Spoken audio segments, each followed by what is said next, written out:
Hello, hello. Sorry, yes, something different today. Because I thought I might switch it up. Like, I don't want to do the same thing multiple times in a row. So, let's go for it. Ooh.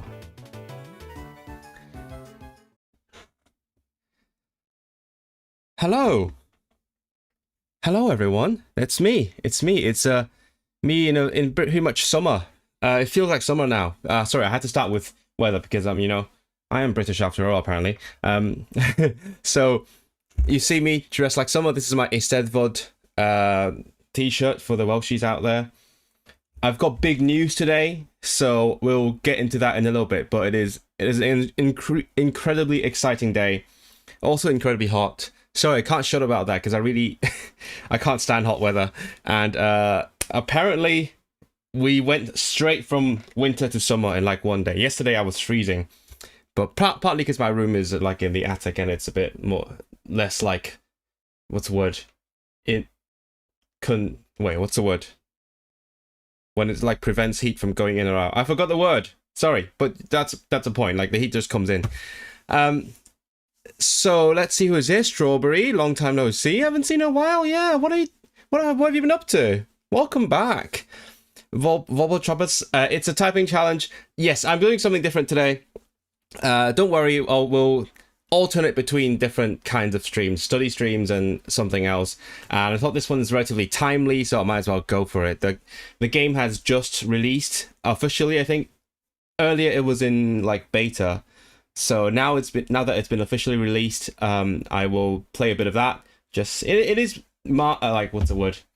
It is indirectly, marginally language related. So I thought it could be something I could try.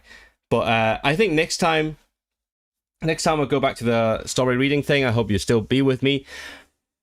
I might have to actually do some emergency language study over the past month. I'm not sure quite yet. It is still in the works. I will explain a little bit more in like a few minutes because I have a lot to go through today during the chat part of the stream. Again, I have this for no reason. I will need it later. Hello, Michelle. How have you been doing? Might not stay for long. Got a migraine coming. Oh, you know it's coming? Is that... Whoa. How's it living in the attic? Never had the chance.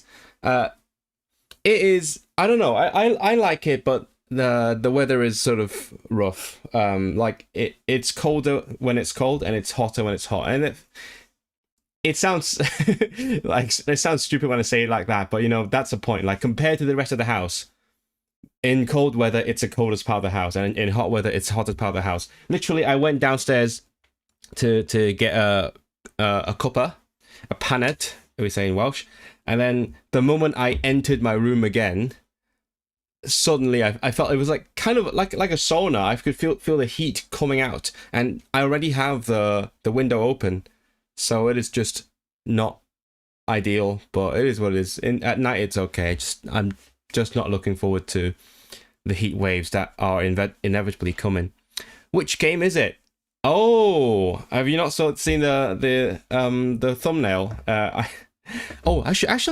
should put the name of the game in the thumbnail. I should have done that. 1 second. Bam, done it. You will be around. Yes, lovely. I hope you're around today as well. It is a game called Final Sentence. It is...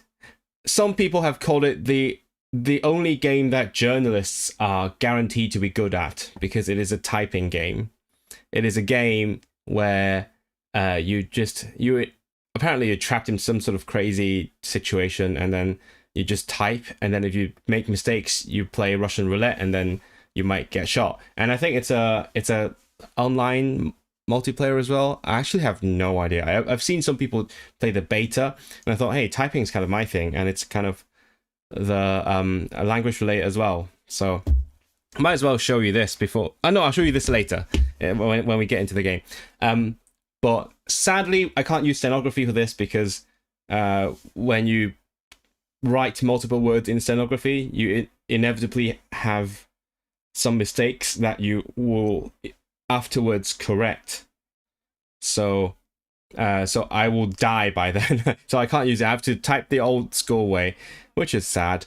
But migraines sometimes start off quite similar to headaches, and then you get another not so pleasant Uh-oh. I wish you all the best. I hope you have something to help you get through that. The hot air goes upwards. Modern houses and flats in the UK are a nightmare this time of the year. My flat also feels like a sauna. The thing is, we're not even in summer yet. It's late April. It is late April. To be fair, in Hong Kong, it is already pretty much summer. Like even in March, I've seen people talking about how the weather's going up, the temperature's going up, and then it's feeling like summer. It is in my blood, guys. I just hate hot weather. I don't think that's ever going to change about me. Even when I get my British passport, I don't think that I can change that. It's still an inherent part of me. Though I do enjoy a nice clear sky now. Like I get excited when I see a blue sky, which is quite rare over here. In Hong Kong, all you'd see is just giant buildings. You barely see any sky because it's all just buildings around you, no matter where you go. You look up and then you see like a tiny hole between the buildings directly on top of you. I mean, if you're actually under the sky anyway, because like most people would rather be under some shade. But like if you're under the sky, you look up and you see just a hole of tiny bit of sky, even if it's blue. Whereas in the UK, you see a tiny hole in the clouds, which is, I guess, kind of similar in a sense. But last weekend I didn't stream because I ended up going to Llandudno with a friend of mine, because I got a friend visiting from Cardiff. And then he was like, oh, I kind of want to go somewhere in North Wales because it's actually easier to go from Manchester to North Wales than go from South Wales to North Wales. So he visited me, and then we just had a day out in Llandudno. And the weather was like nothing I had ever seen. A completely blue sky. I was like, what is that? I've never seen something like this. What is this? What are the clouds? The clouds are hiding? What the heck? So it was amazing. We had it was also not hot. It was just nice spring weather, or late winter, if some people might say. And we sort of frolicked around on the little hill surrounded by sea, which is kind of my favorite thing ever. So that's why that explains why I didn't do this last week. I was going to do this last week until he visited, but so I'll sort of push everything along, so like other study streams will come afterwards. My impression was that the UK was rainy in spring. I mean, it depends. It is always rainy, but at the moment it is quite sunny at this moment. But I'm hiding in my house. They've got summer weather. Just seeing a patch of sky. That's what happens. But like,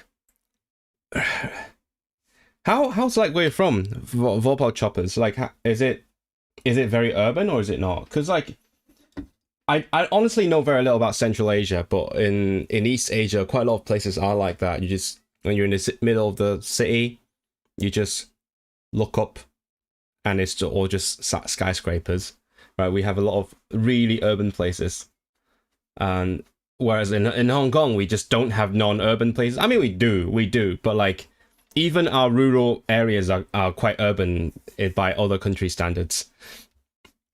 If it wasn't so hot, I wouldn't mind, because I was excited to finally see some sunshine. I'm starting to get excited. I'm starting to like accustom a little bit to the British state of mind, where I'm excited to see the sun and I'm annoyed at the snow. You know, the first few years as an Asian in Europe, I would get excited about the snow. And then afterwards, a few years later, it's more like, oh, okay, well, here we go. I mean, I do still get excited, partly because of how rare we get it nowadays, you know, climate change and all that. So we see it like, I didn't even get any snow this year. I think we had like one or 2 days of that in Manchester this winter, and then I perfectly avoided it by being in Portugal. But I think it partly was just me being in Canada the winter of last year, and I was like, yep, I've had my fill of snow. I've seen enough snow for the rest of my life. I don't need to see any more of it. And then so I just stopped feeling anything about it. I think it will only get warmer. Oh no, please cool down. I'm gonna have to bust out my fan quite soon. My English teacher was from Cardiff. She lived in Cardiff for 20 years. Too bad my English has become so mixed between American and British. It is what it is. Like, if you live in neither of these countries, it's fine to just have your accent. There's also the entire debate on what accent to speak with when you're not a native speaker, because English is a weird language. Because it's a lingua franca, it's like spoken by so many non-native speakers. Because if you learn, for example, if you want to learn Kyrgyz, your ideal goal would be to speak like a Kyrgyz, right? You would not want to speak like a Brit speaking Kyrgyz, ideally. But it's like for bigger languages, there's more tolerance for different kinds of accents, like in German, because there's so many different native accents, there's so many non-native accents, there's so many immigrants inside the German-speaking areas. People are more used to having different accents. And in terms of English, because it's so worldwide, so global, it's actually, people are encouraged to speak in their own accent, because English is seen as a more neutral thing now, rather than, belonging to one or two particular countries.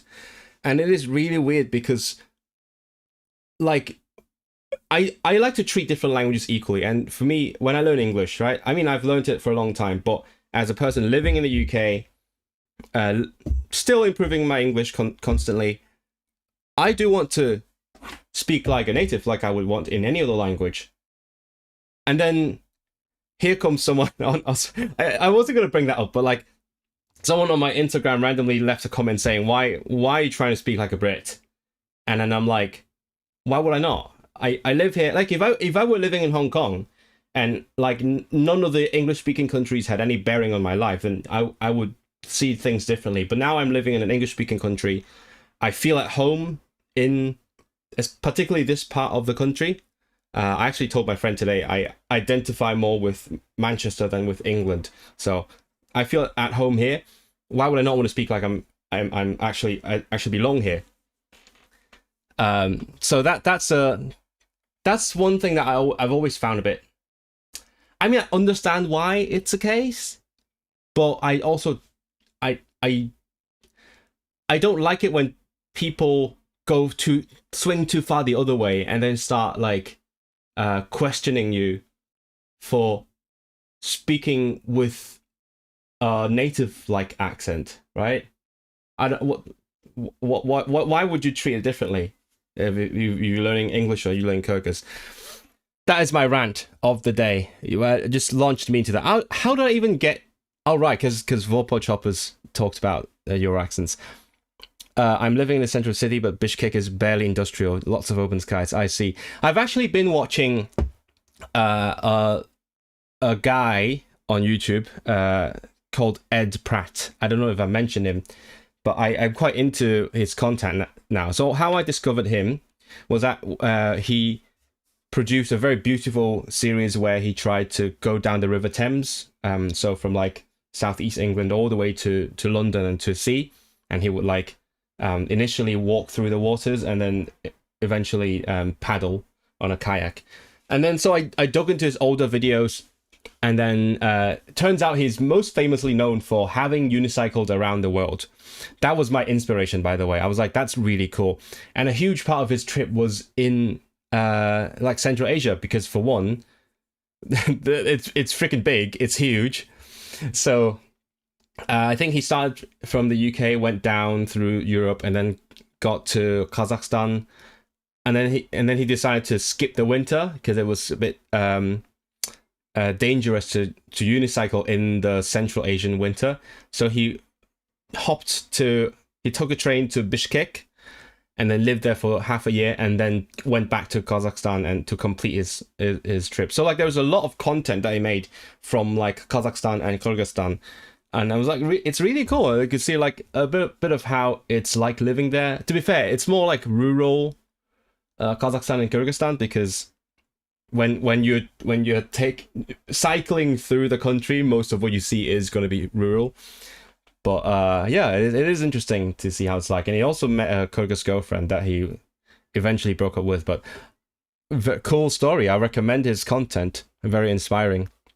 One of my classmates from India, and apparently it's close to 40 degrees C. Yeah, not surprised. It's India. She wants to be at home because of how hot it's back home. Oh, yeah. You've got the people who like especially like South Asians or people around that kind of from that kind of climate. They come here and then they start wearing down jackets at 20 degrees or even higher. I remember when the current wave of Hong Kong immigrants first arrived, I was like, oh, how you know someone has just arrived from Hong Kong is when they're wearing a down jacket in July. If you see someone like me wearing a down jacket in July, you know they have just arrived in the UK. Like when it's like 20 degrees. Because in Hong Kong, when we turn on our air conditioner, the air conditioner is set to 25 degrees. Like that is the low minimum temperature. Like what? But meanwhile, for me now, having lived here for a few years, 25 is unbearably hot. It's so interesting. Is that Bunkitnik Rudogardu, an eastern bluebird drawing on your wardrobe? I have no idea. I don't know anything about birds, even though I love them. I haven't dedicated much of my time learning about birds, but feel free to name it if you know what that is. Bunkitnik Rudogardu. Oh, right, Rudogardu, because like a brown red throat, and then the bluebird, right? I don't know what bird it is. Can anyone tell me what bird is that? It is a drawing by someone in my BSL society who sort of blended the British signs for things into the drawing of the things themselves. So there's how do I point the bird, and then behind the bird there's a shadow that includes the sign for bird in BSL. I want to speak with no accent, particularly because David Attenborough is my North Star. I mean, if that's what you want, then go for it, right? I'm quite open towards people learning the way that they want to. I don't want to judge people either way for speaking with a bad accent or speaking with too good an accent, or good being native-like. Because, as I said, when you're learning a non-lingua franca language, good is native-like, right? But also there's a whole thing about accent tolerance, because if you're learning a lesser learned language, people are generally less tolerant towards different accents. I'm not like tolerant as in, oh, they will beat you up if you speak with a poor accent, but like they don't understand you if you have a foreign accent. So that's a whole different factor as well. I can't understand the wish to be cooked in 40 degrees weather. I can't either. But I have briefly lived with Indians, and they also felt a need to basically turn their rooms into a greenhouse. Which, I mean, I guess if you're used to that, yeah. Central Asian winter is rough. I wouldn't dare to unicycle in winter. I wouldn't dare to unicycle anytime. I'm trying to learn it now, but like I can't do it yet. But definitely not in like a rural road in Kazakhstan in winter, like negative. I don't know how is it like where you're from. I'm guessing negative 30, 20 at least. Yeah. Okay. Earlier I had a perfect segue, but then I lost it when I started talking about something else. I was talking about accustoming to, living in the UK. Speaking of getting used to living in the UK, I am now settled as of this morning. I have been incredibly anxious throughout the past week, but finally this morning I woke up to an email saying I have received my indefinite leave to remain in the UK. So for those who are not caught up, which I mean, most people will be caught up, but if you're not, what happened was I applied for my indefinite leave to remain, or my settlement, a bit over a month ago, and I was expecting it to be approved in a bit over 3 weeks. And if you look at my past stream, which I've been making clips out of this week, I looked at some statistics to decide whether I should pay premium to get a speedy processing, and I decided not to because I was like, 3 weeks, I can wait. And then who knew? It ended up taking a bit over 4 weeks. A bit over a month So I applied on the 23rd and I got it on the 25th of the next month. And I was really worried because there were many things that could have caused problems in the way. Like, for one, I mean, this shouldn't be a problem at all. But like, I did my citizenship test in Welsh, but then that just gave me like a code that confirmed that I passed, so that shouldn't be a problem. And then when I went to a center to get my biometrics taken, like photos of me, fingerprints, and all that, the system couldn't scan my passport, which is really stupid because the passport has a thing called the machine readable zone. I mean, the whole point of that is it's machine readable, but apparently the scan was not good enough and it couldn't read it. And I was like, can I just scan again? But like, the staff there just clicked enter manually. And bear in mind, that's a self-service. It's a self-service, but then that staff member just kept getting in the way of doing my self-service, and which was extra annoying because I was doing my self-service in Welsh because I could, but then she was like, what are you doing? Like, you pressed the wrong language. You're not supposed to press that. Like, you understand that, whatever that is? So, I mean, she knows her way around the interface. So she just came and like clicked enter details manually, and I had to like enter some details from my passport, and then I was worried I entered the wrong thing. And then obviously I was also worried that I didn't upload enough proof and documents, because you have to prove that you've been living in the UK for 5 years, and it's pretty strict. Like, supposedly you need to do specific things which I didn't have. So basically I've been freaking out for the past week. I was like, what if something goes wrong?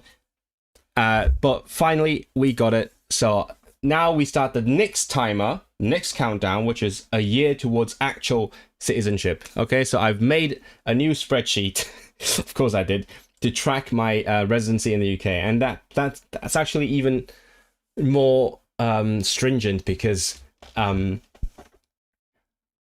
for settlement I had to be in the UK for at least half a year of every year, but for citizenship I have to leave the UK for less than 90 days. So I cannot travel for more than 3 months within the coming year.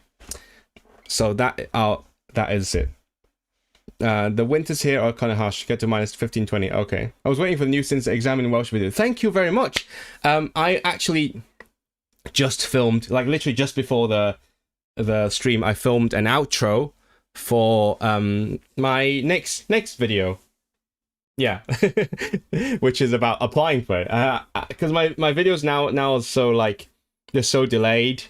So I'm currently about to start editing the video that I started filming at Lunar New Year, and then after that I will start editing the video about applying for settlement, which, as I said, was over a month ago. We'll see.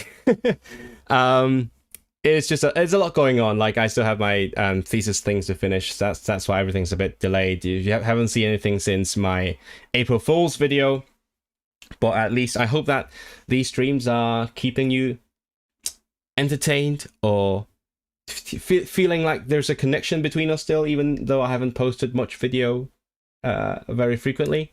I hope that this gives us a chance to hang out a little bit. Yeah, there's not many people here, but it is what it is.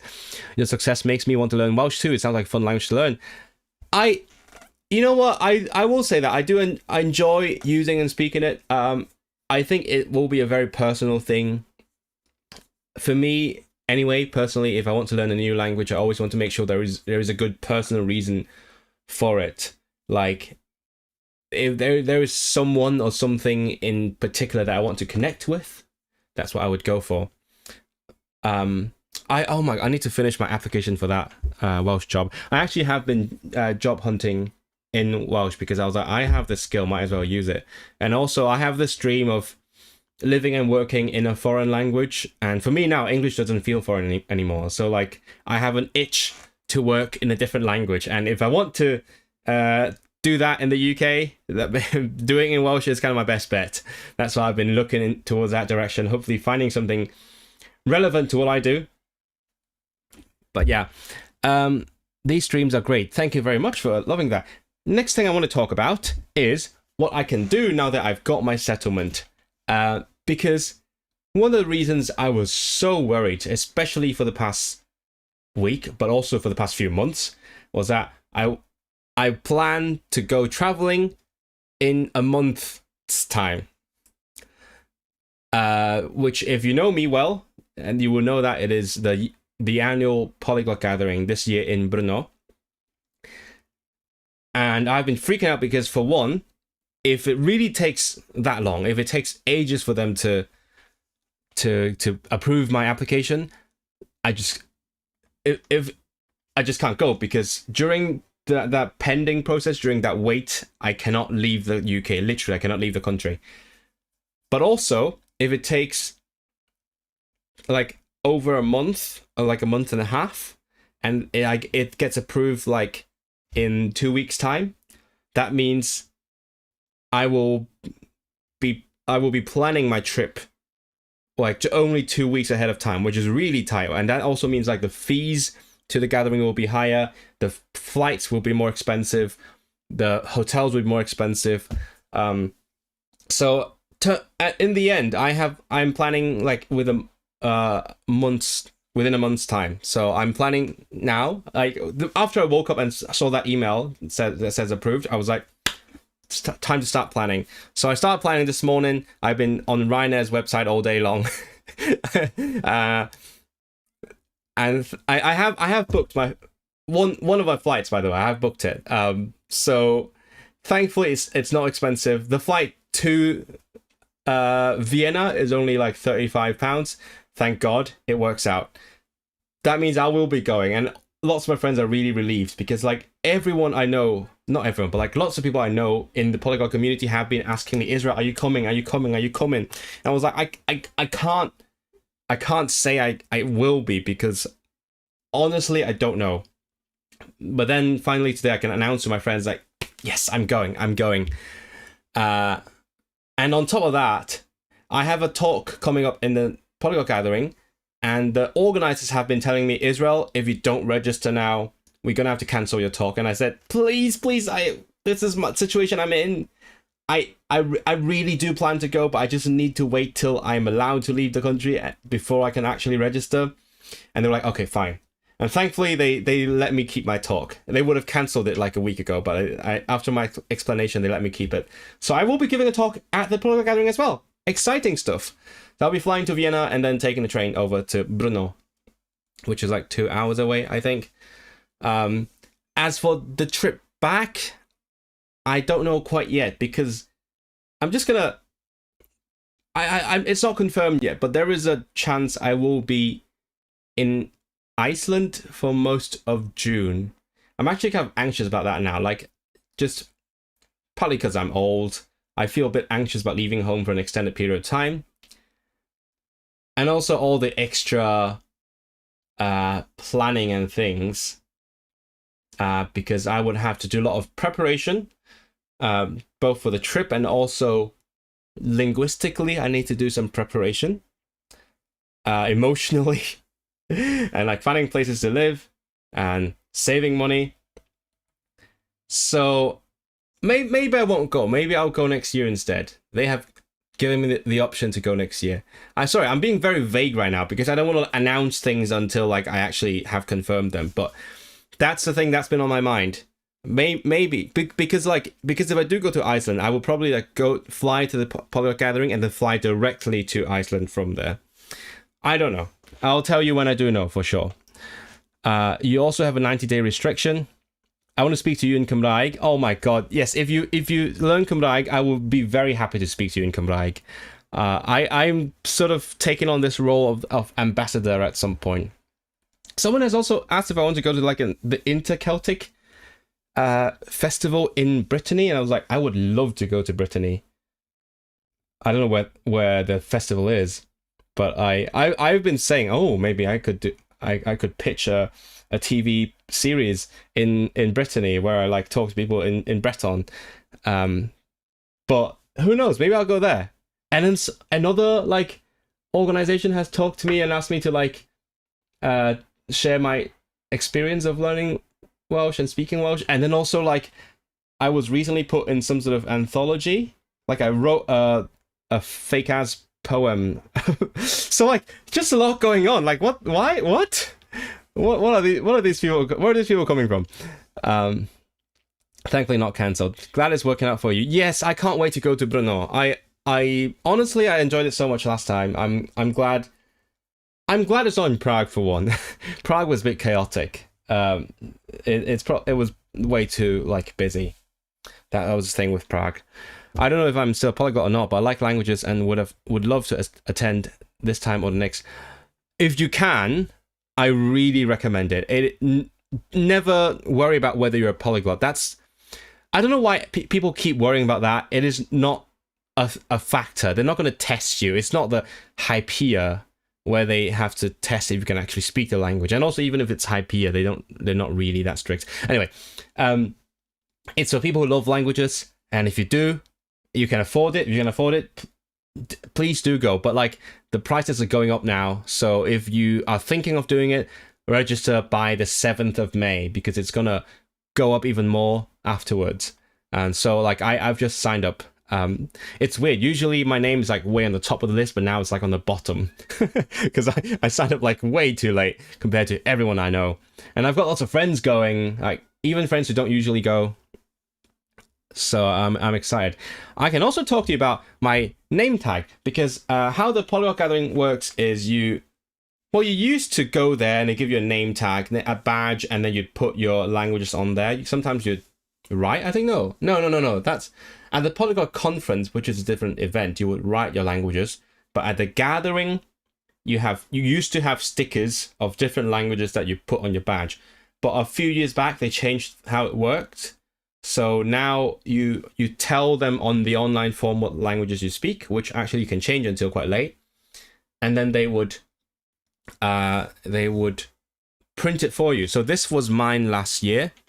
I'm actually pretty proud of how I did this. Like, people usually put either where they're from or where they live, whichever they identify as. But for me, I think my immigrant experience is quite core to me, quite crucial. So I wanted to emphasize that that is me. Where am I from? From Hong Kong and moved to the UK. I feel like that's pretty representative. My friend Samuel's going and he says it has Scotland on it. I'm like, I would have England on it, but to be honest, as I said earlier, I identify first, like in terms of different parts of the UK, okay? I identify most with Manchester, and then with the UK, and then with England. I just don't feel English, And I mean, that partly probably has something to do with the fact that I'm so into like the Welsh community, but I don't live in Wales, so I can't say that. If I do move, then I'm gonna put like Hong Kong to Wales, but the fact is I'm not living there. And then my languages, this is from last year, by the way. So I have Cantonese. As I've said in a very controversial short, YouTube short, I don't think I will ever consider myself as natively bilingual. Got to qualify that. So I will keep English on the C, and then I've moved Welsh upwards this time. I've taken out Mandarin, and then I've moved BSL a bit. I mean, it's the same level. I didn't move it up a level, but I moved it to the front of the level. And then I kind of left these out because I don't feel like... I mean, last year at this time, I was learning some Armenian. I barely remember any Armenian. And then my Hebrew is also really rusty. So I'm quite strict on myself. Because I know a lot of people at the Polyglot Gathering who basically fill out this entire row. Because, like, in that, I guess, culture, people basically use A to mean I'm interested in this language. So some people just put 20 languages on A because they want to learn it or they know a few phrases. It's like a conversation opener. But for me,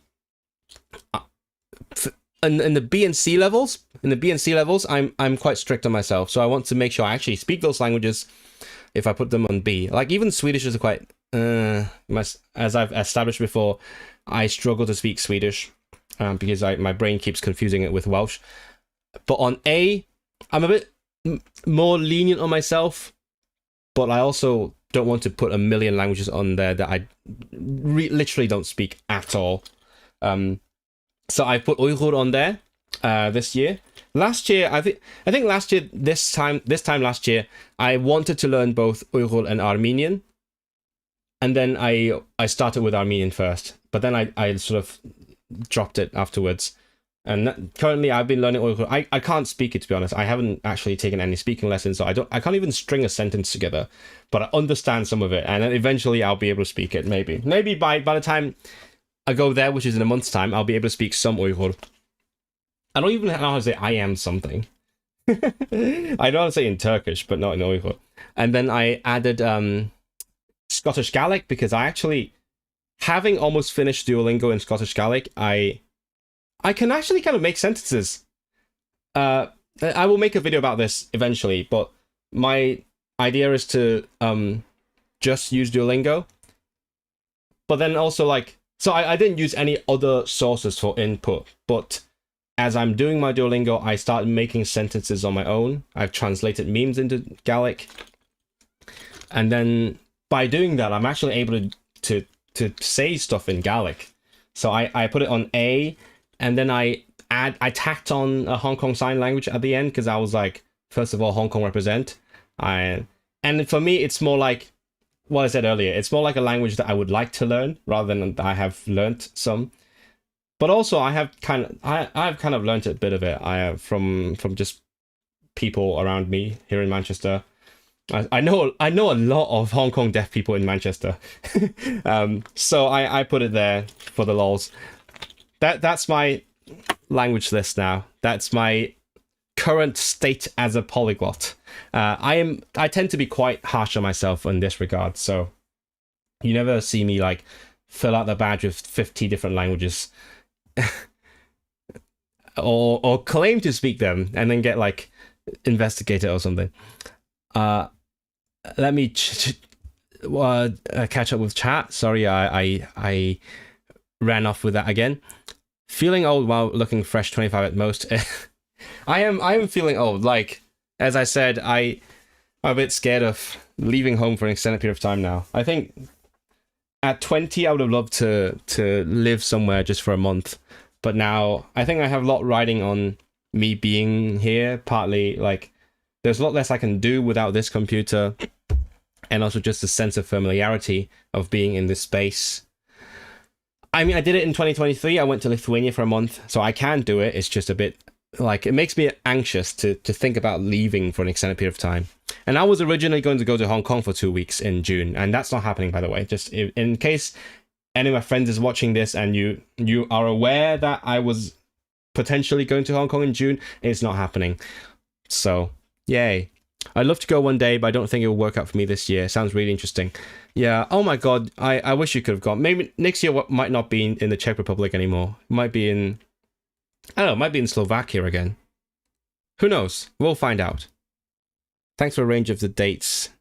A good amount of languages.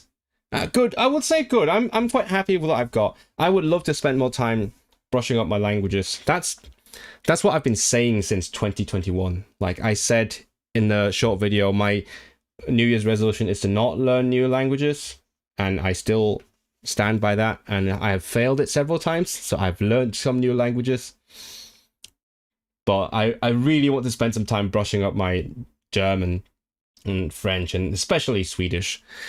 Oh my goodness, my Swedish is so bad. Jag kan inte prata svenska. What is at all? See, I can't even say one sentence. Inte alls prata svenska. It is crazy. It is crazy how my brain just blends the Welsh part and the Swedish parts together. Oh, I don't know how it happens. Like, literally, I will try to say one single sentence in Swedish, and halfway through, I would just naturally switch to Welsh. And I can do nothing to stop it. It is... I don't know how that happens. Do they sound similar? Do they? Apparently they do to my brain. That's why it does it. I just have no idea. So I need to, like, spend some time re-splitting it from Welsh inside my head and just build up my Swedish again. Because, for those who don't know, I used to be fucking fluent in Swedish. When I lived in Sweden, I have a literal C1 certificate in Swedish. I just fallen off since then. It is. It is crazy. I didn't even fall off that bad until I learned Welsh. Like, before I learned Welsh, I was okay. Like, I was a bit rusty. I would forget some words, but I could use it. But since I learned Welsh, I have just completely lost the ability to speak it, because with every single word that I say in Swedish, my brain will try to switch to Welsh right away. Have you heard about the Polyglot what is that? What is that?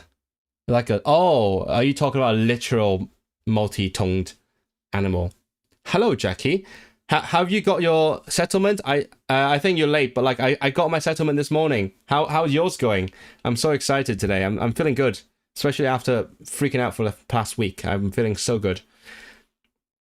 But yeah, if any Cantonese speakers is watching this, which I know at least one is, we recently recorded a podcast episode in Cantonese about Greek. So that's I just got reminded because someone said polyglot or oxalate. I'm like, oh, that's a Greek word, poly and something.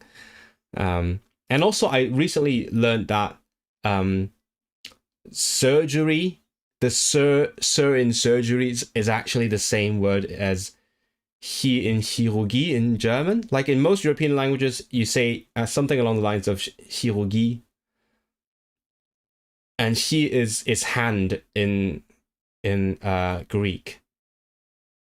But for some reason, English changed that hir to surge. I don't know how that happened, but yeah, surgery means like hand operation, which is why in Welsh it is literally hand treatment. Llawdriniaeth. Oh, I love Welsh. I also really don't want to put a flag of a language I'm interested in but have not studied. I don't know. I wouldn't be totally against it.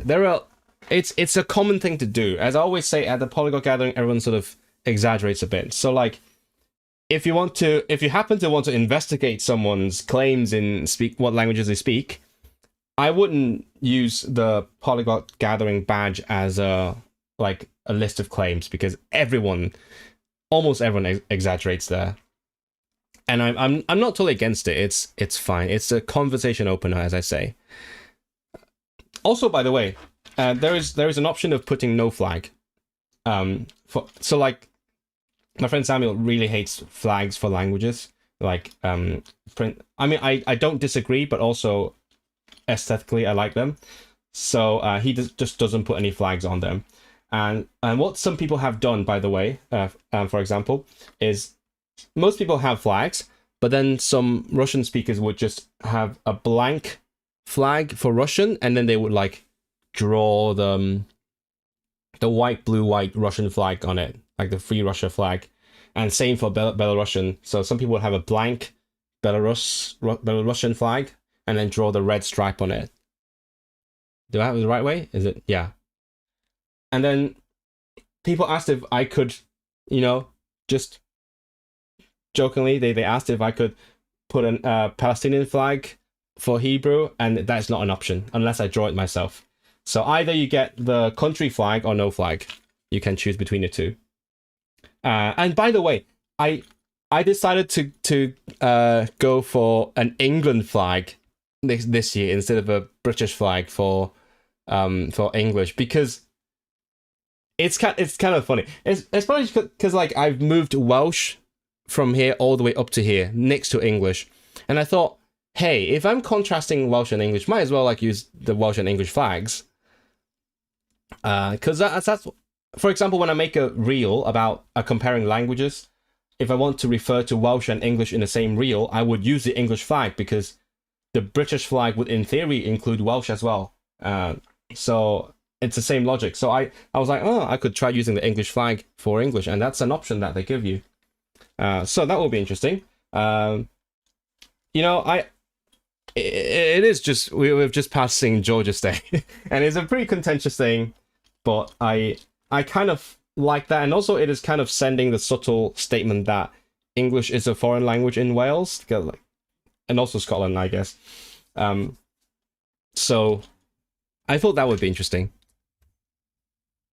Gaelic memes sound like ancient Celtic tribes who time traveled. I'm not too strict with myself. I only count myself knowing them when I can enter the lowest language exam and pass it. Fair. I mean, everyone has a different understanding of language levels. Like, I made a video all about that, and I feel like lots of people misunderstand what language levels are, but I won't repeat myself. I have said that everything I have to say already. By the way, I was going to say that earlier, you know, if anyone wants to help me go to the gathering, you know, that's how you do it. This is, by the way, this 150, that's the fee for the gathering. No, it starts at like 160 euros, but then it goes up the later you apply, and by now it's at 220 euros. But thankfully I'm giving a talk, so I get a 60 euro speaker discount, so hence a 150 pounds. If they cancelled my talk, I would just not go, because I don't want to pay over 200 euros for this event. It's like me with French and German. Did my A levels, but I need to revise really intensely for about a month before I feel comfortable speaking either. Yeah, probably like that. But then I don't know how well you knew the languages at your A levels, because I've been helping someone with their GCSEs, and then you don't learn a lot for the GCSEs. But also it's a bit like heritage languages, like people who learned the language as a kid and then moved to a different country and then didn't speak it much. It's a bit like that as well. I have a friend who went to the same secondary school as I did, but then she moved to Canada pretty early, I think. Yeah, maybe for university, and then now she's struggling to speak Cantonese, and that's weird, because I'm like, you get plenty of opportunities in like Toronto to speak Cantonese, but it's more about like what kinds of people you surround yourself with, and if you happen to go to a community where you don't speak your native language, turns out you can actually lose it. Substantially within like less than a decade. And I haven't been in Sweden for a decade. Let me think. So if she left Hong Kong after secondary school, it would have been like, yeah, she would have lost Cantonese within a decade. And I learned Swedish in 2015 and 16, so that's a decade ago. So yeah, it's a lot like that. I think it happened because I haven't used either language in a very long time. Sometimes it just happens. I would have sent some money to fill that bar, but I've yet to receive myself. Yeah, fair enough. No pressure. Just saying, if people have the ability, would like to support me, that's how you do it. We had full-on debates in German about, oh, Jesus Christ, that's intense. And discuss cinematography and film analysis in French. Wow, okay. That's a huge range of ability, though, because the German that I've been looking at for GCSE, that's like, ich bin ein Junge, that, you know, 1, 2, 3, or die Stadt ist interessant. It's at that level of German. So I guess that's more like the foundation GCSE. And I was just surprised at how big the difference is between that and, you know, debating politics for your A levels. I'm surprised. My Welsh teacher keeps saying the Welsh exam that I did was an A level, but like, I have friends who've done Welsh A levels, and definitely we're not the same level. So I'm wondering if there is a significant difference between like Welsh A level first language and Welsh A level second language. Maybe my level is equivalent to second language Welsh A level. I think maybe that's what my teacher meant when she keeps saying, oh, your Welsh A levels, your Welsh A levels. She says that all the time. But yeah, I have a B2 certificate in Welsh. I feel like I'm somewhere between a B2 and a C1 in Welsh and in Polish. I think last time when I took a speaking lesson in Polish, I told the teacher I'm at a B2, and then she was like, no, you're not. You're lying. You're not B2. You're a C level. So I'm like, oh, might as well. I'll take it. I found my Russian and Kyrgyz are suffering because of my English. Native speakers remark that I don't sound native anymore. Oh my goodness, no. I've basically forgotten most of it in the meantime, which makes it me sad. It's probably dormant and I just need to revise and practice. But A levels are a huge jump up from... I had no idea. We got rid of the 2 levels in Hong Kong. We used to have them, but we just had 1 level after 6 years of secondary school. So I don't know how different they are. But school is so far behind me. I'm just learning on my own now. Sometimes I do feel like I want to adhere to some sort of system, some sort of qualifications. I mean, for example, in my British Sign Language, I need to work to the system because that's how the learning is organized. And also, if you want to become an interpreter, you need to have the right qualifications. But even in my other languages, I increasingly feel like I kind of want to adhere to some sort of system, take some exams. Whereas earlier, I was more like, I don't care for exams. I just want to use them. It's weird. I'm reverting. Because like Hong Kong people love exams and certificates. I stopped loving them. And then now I'm sort of rediscovering the love for exams and certificates. I think it might be just the experience of doing the Welsh exam that sort of sparked that in me again. I kind of want to do some exams, but in lots of my languages you just can't do it. If you want to do it in Polish, for example, you got to go to Poland, which I probably can. But hello, how are you, Georgiana? I think there is. My mom keeps telling me that I should do a Czech GCSE for natives. Wait, what? There is a Czech GCSE for natives in the UK?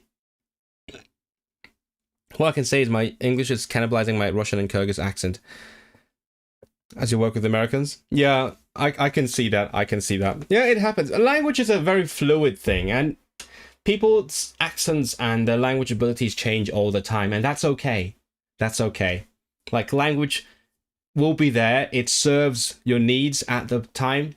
Like, if you need to work with some people, you will use that language more. You will speak in a way that's more similar to them.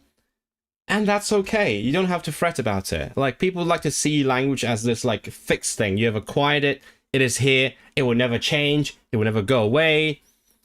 That's just wrong, you know? And if you accept that, then it gives you a much more open attitude towards language learning in general, you know? GCSE equivalent for natives. Ah, I see what you mean. Okay, sometimes being in a classroom and doing set work exam is best, but we learn differently and different things motivate us. Yeah, I kind of feel that now. I think I still don't really like learning languages in a classroom in general, because as I've always said, I think classrooms teach grammar best, and grammar to me is the easiest part. So it doesn't really help me out. But if the classroom teaching gives me something else that I need, then I would appreciate it. Okay, it's been an hour. Let's look at the thing that I was gonna do in this stream. I imagine that some people actually just skip the stream because they feel like not interested in the thing that I'm doing, which is kind of a shame, because like every stream I give you little updates, talk about what's been going on before I actually do the thing that I say I'm doing. So if you skip a stream, you skip that part as well. And also, when I only choose to do things that I think are interesting, and this is, as I said, language related. Oh, okay, yeah.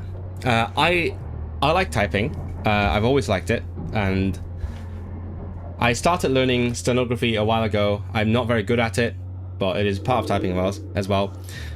So I'll show you this now. This is my keyboard.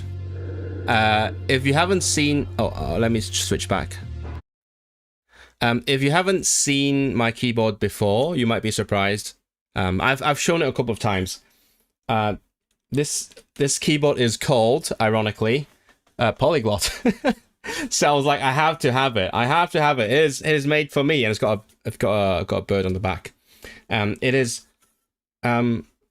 primarily made for people who do stenography, but also it is modified to also be able to do like normal typing, QWERTY typing, or whatever you want them to do.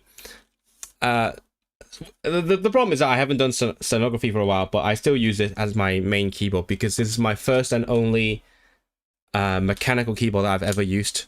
I didn't. Sorry about that. I didn't know much about keyboards before I got this. Then this got me interested in keyboards. Not that I'm gonna get another mechanical keyboard now because this is my main, and this can switch between typing and stenography. But this, yeah, I enjoy typing on this. So I'll see how well this does. The weird thing is, I think I actually type faster on my laptop keyboard because I think I was more used to it, and the travel is less. Is that the word you say? You don't have to press as deep. But I'm just used to this one for now. Let me see if I have the right mode on. Yep. So this is a game, as I said, this is a game where you have to type, and then if you get something wrong, you play Russian roulette. I've actually already I've already gone through the practice bit because mainly because I wanted to make sure it works on my computer because I run Linux.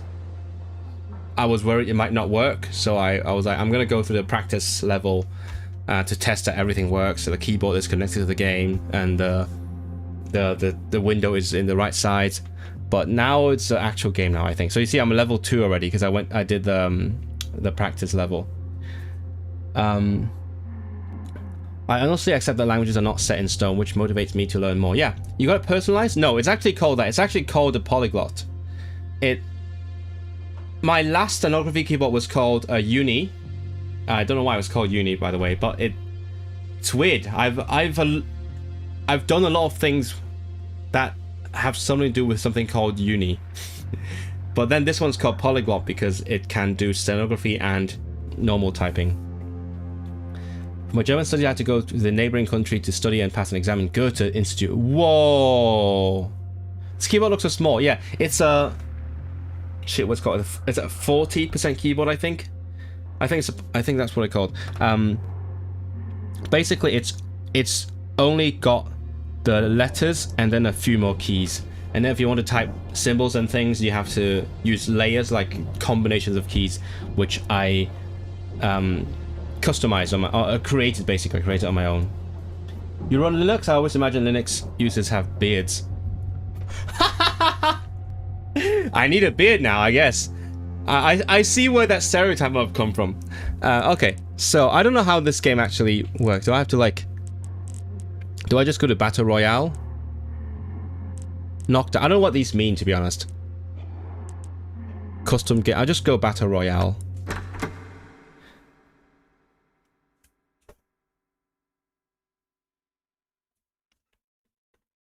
I'm glad capitals don't matter. It is more like an education branch of that institute that was represented, guaranteed and backed by it. By the way, I also have this wrist rest. So I'm ready for typing. This is taking forever. I think it's actually looking for like players online.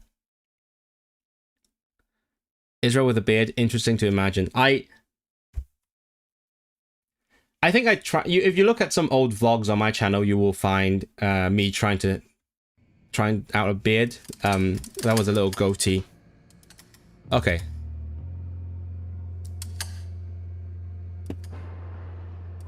Welcome, contestant. Just checking. Yep.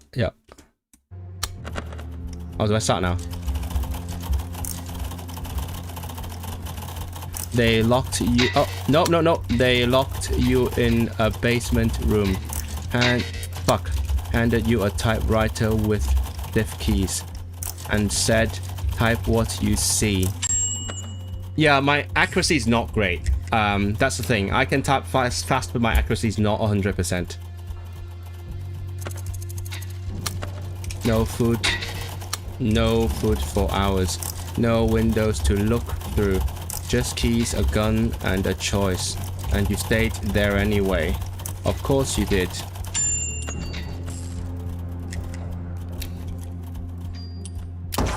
Oh, someone's dead. Such is a game. You say it was a game. Sure, that's convenient. Everything is a game now, right? You say the gun was part of it. A mechanic, you called it. That's the word. Fuck. That's the word you used. Correct? Ah. Oh, there's voice chat. There's voice chat? Funny thing is, you never actually stop typing. Not when it's got quiet enough to hear breathing. Not when it's got ugly and Nah! Fuck! Ah! It got ugly and personal. You'd say you could leave anytime you... Oh shit. Oh no, am I dead? Oh no! Oh, okay. Okay. I'm not dead. I'm not dead. Yeah, my accuracy is not great. That's a problem. I gotta slow down. You just didn't feel like it. So help me out here, Henry. I just remembered the capitals don't matter. Really forcing you? What? Were they really forcing you? Or did you actually enjoy finishing that final sentence? Oh, fuck off! I love that. I love that. Just flip off. No way Goethe Institute is going to actually have staff in Central Asia. Really? Oh, that's a shame. Status 1, place 1 rounds, average 99.09%. That's slow. I don't usually type that slow. Okay, sure. Let's do another one. Is there like a... Do I proceed anywhere in this game, or do I just keep going Battle Royale? Maybe? Taste of Glory. Win any match and prove your skills. On the rise. Okay.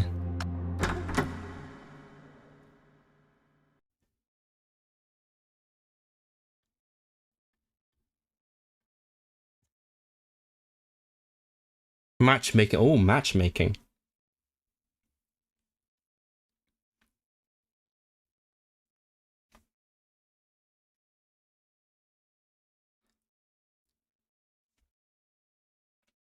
This is unnerving.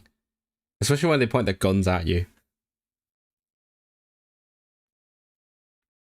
Come on, give me someone.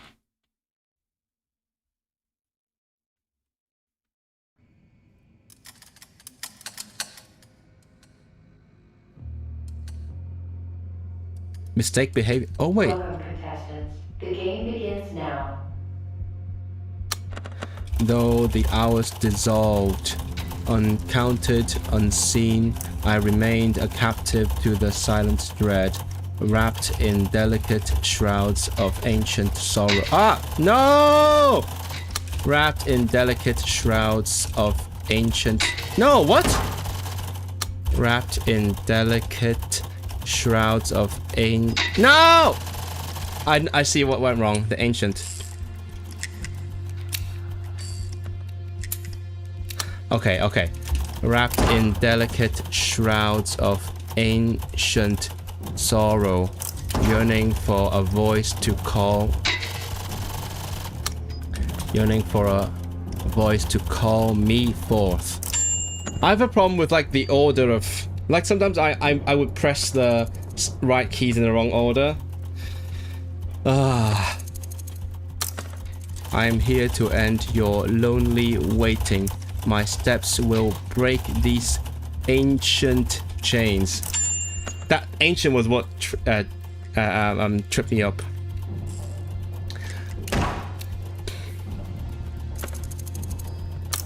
Each whisper, a fragment of forgotten faith, each shadow, a herald of unspoken fears, yet within the labyrinth of midnight thoughts, your name returned as a quiet benediction.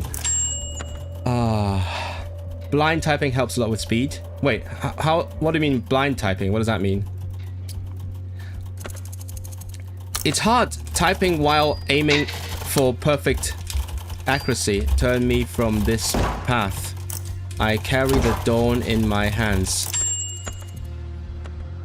Like I usually practice on monkey type, and on there you don't have to be perfect. If you get it wrong, you just keep going. But now I have to get it perfect. If all the stars should vanish one by one, and every dawn refuse its tender vow, still would my heart unbroken remember the promise etched upon your the promise etched upon your steadfast gaze. I like the little break that you get.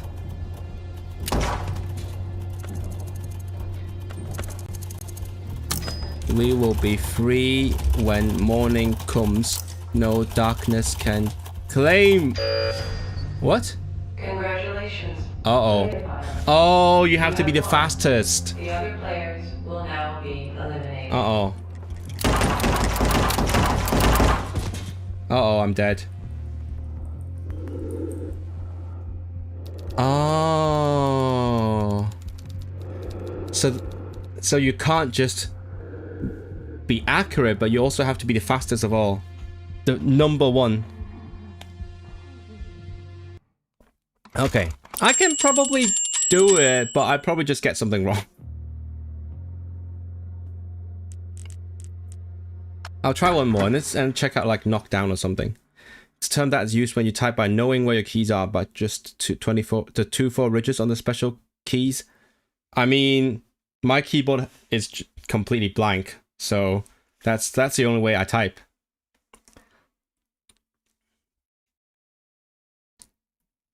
Okay, so I need to be accurate, but also try to be fast.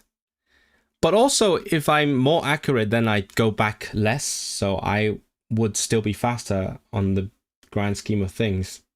I actually don't know how I should go about this.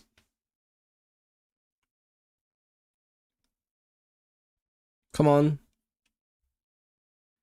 Nobody? I heard this was a viral game, apparently. Okay. I'm gonna sit up straight. Welcome, contestants. The game begins now. Progress has been made. Time. Oh, fuck. Time to test all keys. No.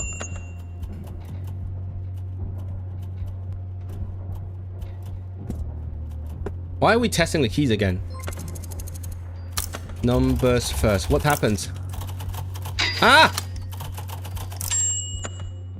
How could I get that wrong? I don't know what happened. What was that bling about? I heard it, but I didn't. Letters next. Oh. No. Okay. I accidentally typed the semicolon as well. Come on, come on. Now symbols. Ah, no.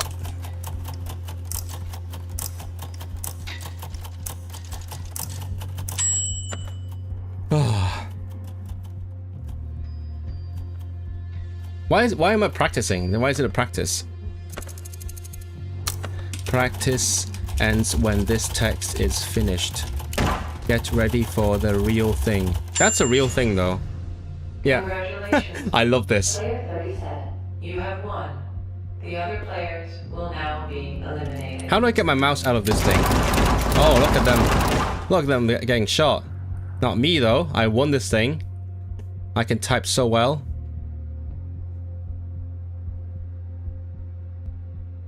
What's next? Okay, I'm done. Oh, my accuracy is so bad. Okay. Where are we now? Maybe got a little bit too technical there. By B to C, B2B work required speed tapping. Oh, you should come play with me. Come play it. Like, we can do like a duel. Number of mistakes is unlimited.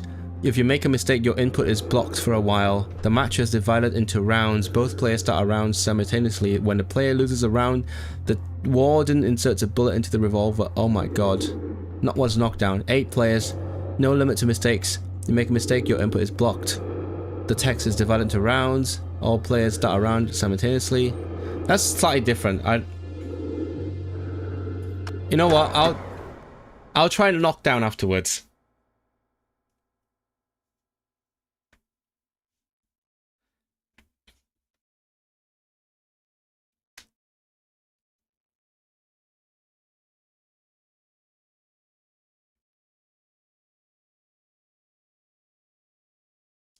Come on. The suspension. The suspense is killing me.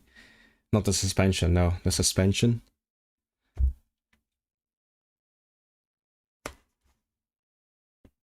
Play roulette, yes. Can I change the settings though? Or is it just... Do I have to go with the default settings? Maybe that's like the standard one so that I can play with other people.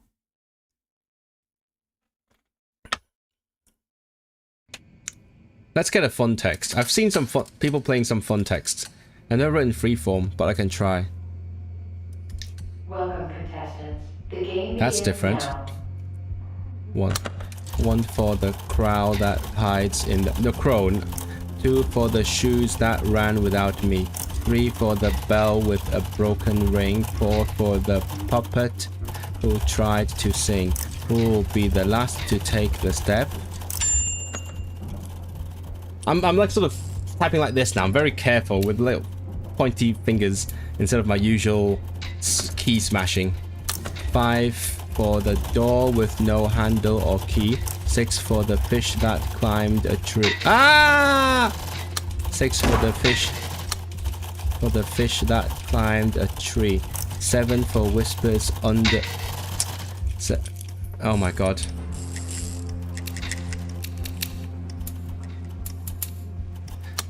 7 for whispers under the bed. 8 for the book no one has read. Who will be the last to take the step?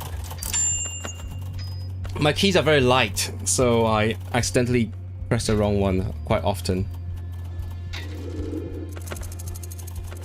9 for the moon with a... 9 for the moon with a jealous light. 10 for the candle that burns at night. 11 for bones that tap the glass. 12 for the child who will not pass. Who will be the last to... Who will be the last to take the step?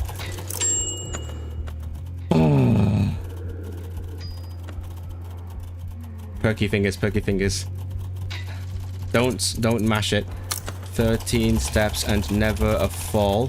14 shadows along the wall. 15 coins in the ferryman's cup. 16 dolls with their faces up. Who will be the last to take the step? How are we doing? How are we doing? Have we got like a leaderboard? Oh, there's a leaderboard, but I don't want to see it now. 17 knocks but nobody home. 18 passed to walk alone. 19 teeth in the tiger's grin. 20... Oh no, someone got there first. Player 10. You have won. I'm a full-on large mechanical keyboard because when I try to type on a light keyboard, it would just fly to the side. No, my keys are light because you need light keys to do stenography. But the downside is you accidentally press like 2 keys at the same time. Because when you do stenography, you do need to press 2 keys at the same time, or even more. Like, it is by design. The keyboard makes it easy to type 2 keys at the same time with 1 finger. But the downside is that I accidentally do it. Okay. No, I'm gonna do it again. I gotta win this thing. I was doing so well. I was doing so well. Right? Gonna install final sentence now. Was machst du? Tippen. Texte tippen. Und hoffentlich gewinnen. So are you trying to like play against me? Hallo, hallo, wie geht's? Es geht gut. Ich bin jetzt ein bisschen nervös, weil dieses Spiel ganz spannend ist. Also man muss sehr konzentriert sein, um zu gewinnen. Und nur eine Person gewinnt. In jeder Runde. Deswegen muss ich mich sehr, sehr gut konzentrieren. Und keine Fehler machen. Welcome, contestants. The game begins now. Oh, it's a recipe. Heat oven to 180 degrees Celsius. Line standard tray 25x25 cm with parchment. Measure all ingredients precisely, no deviation. Activate silence protocol before handling mix. Not bad, not bad, not bad. Gonna watch and see you out-type me. But you're gonna be delayed though. It's not gonna be live. Grams flour sifted. 150 grams caster sugar. 2 whole eggs. 2 whole... No! Whole eggs. Grade A, room temperature. Oh, fuck! The eggs got me. I'm gonna lose this now. I'm not gonna win this. 2 whole eggs, grade A, room temperature. 140 ml milk, unflavored. Almost type British. Grams butter, unsalted. Ah, my god, I'm gonna lose this. I'm gonna lose this. I need to win. Melt butter fully but avoid bubbling. Combine sugar and eggs until pale. Ow! Combine sugar and eggs until pale. Add milk slowly, then flour in thirds. Whisk until texture is smooth. 3 minutes max. Kinda late for this one. Oh, I have you installed it? I'm trying to get in. I'm gonna lose. I'm gonna lose. Okay, focus, focus. Transfer to tray and level surface manually. Place on central rack, middle height. Bake for what? Bake for 4 minutes without interruption. Do not open oven before time expires.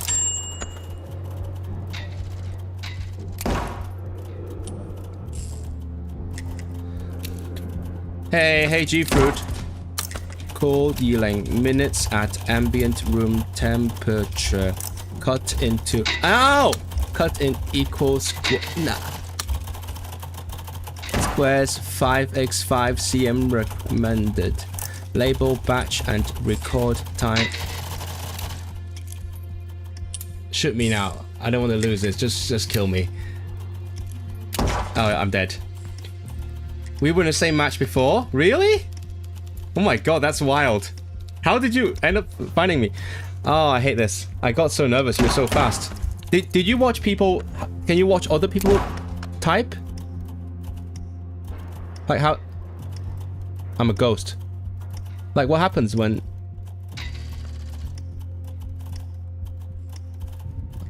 I'm spectating.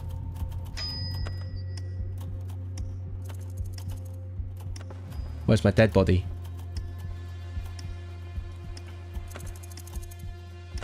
Okay, I'm gonna leave. I'm gonna leave.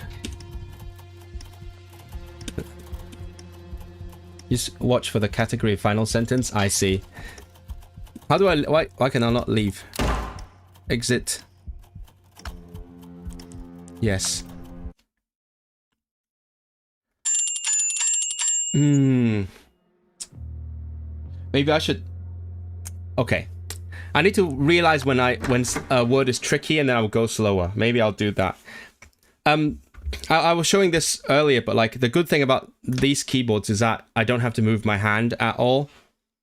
So like I don't have to move my hand for the numbers. My numbers are just on a layer. I just press an extra key and then I have the numbers.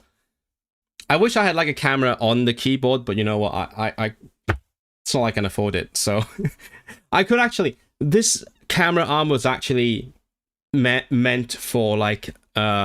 It's designed so that I could do that. I have a top-down camera, but like I can't have a top-down camera and this camera at the same time, so I have to choose. Okay, let's go for it. Focus, focus. Oh my god! What the hell? This format looks clean until... I hate this! I hate this!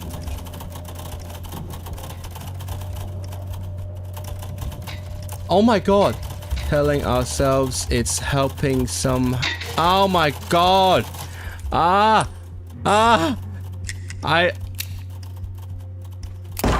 Yeah, just kill me now. I can't. No, I hate this so much. I hate this so much. Fuck off. How do I type without spaces? No. Give me something normal to type. Jesus Christ. That was harder than I thought. Like your brain just automatically inserts the spaces. Okay, let's try something normal. Give me something normal. Is anyone joining? Maybe if someone's joining, then we might play together.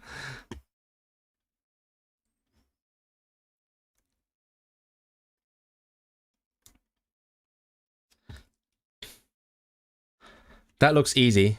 That looks easy. No, because like your brain thinks in words, and after each word, you just naturally press the space button. I joined. Are you in the same room? Oh my god, I'm actually playing against someone in my chat. Okay, let's do this. Need to improve my accuracy. My speed is fine, need accuracy. Welcome, contestants. The game begins now. A broken mirror brings 7 years of bad luck. Romans believed a mirror held your soul. A cracked reflection meant a damaged soul. They believed the body renewed every 7 years. That is where the number came from. This looks so hard.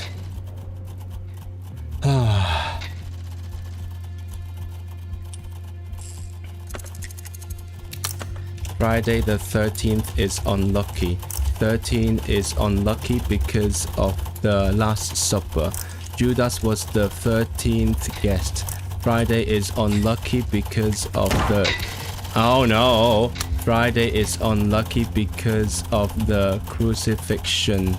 Nobody combined the two until the 1800s. Before that, the superstition... Ah! Oh no, I got distracted.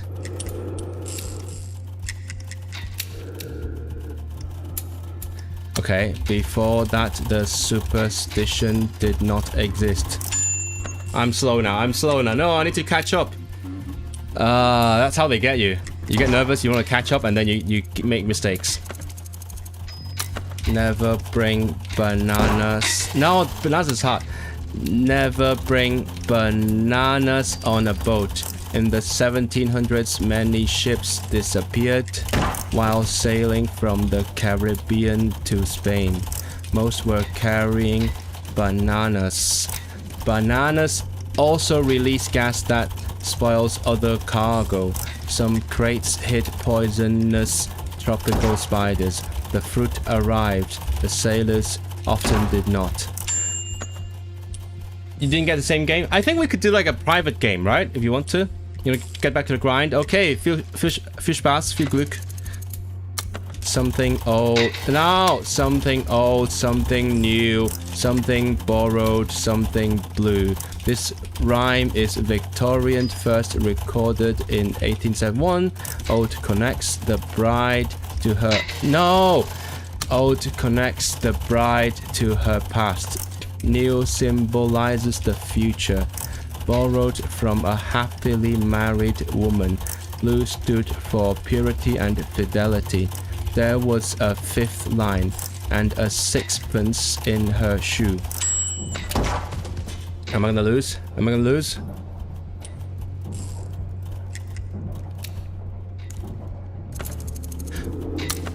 Killing an albatross at sea brings disaster. Sailors believed Oh, fuck! Sailors believed albatrosses carried the souls of drowned sailors. Seeing one was a visit from the dead. Harming one meant cursing your entire ship. The belief was made famous by the rhyme of the ancient mariner in 1798. You have won. Oh, wait. Does that show you the other people's progress? I didn't realize that. The bar on top. Will now be eliminated. The bar... Yeah. Oh, is that showing where people are? Can someone confirm? I actually have no idea. I'm just so focused on the typing. Oh. 133. 120. Progress level 32 now. Ah. You want to do that? I think we'll wait till Volpo Choppers has a game. If you have the game, then we can like play a private game together. Should I try like a knockdown? I don't know what this is, but like I'll give it a try. I'll just type, right? Let's see how it's like.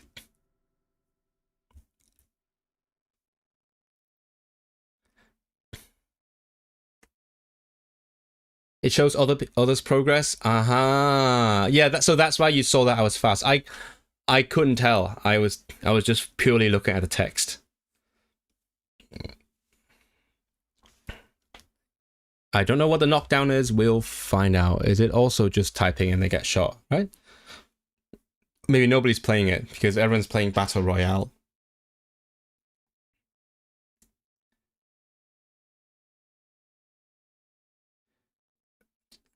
Okay, let's go. What is this?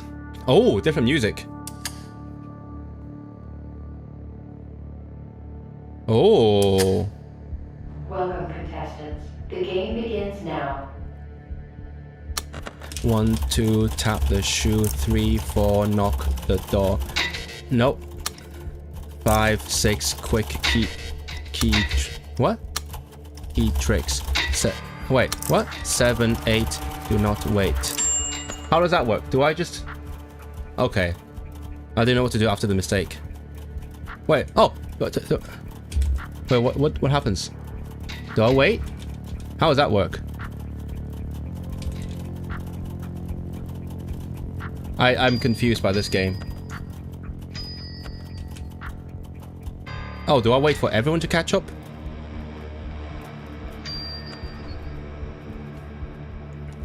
Round over. Player 1 will be eliminated. Bam.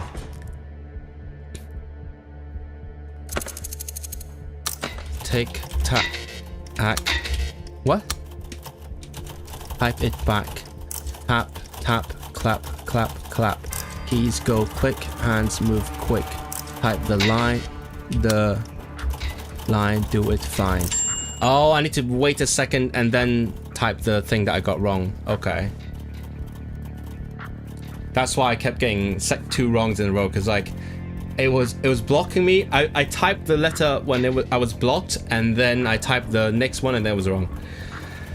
It's like Duolingo. When I type and then it thinks I'm wrong. Come on. So like one is killed in each round. Is that how it works? Round over. Player Yeah. So the slowest one's killed in each round, right?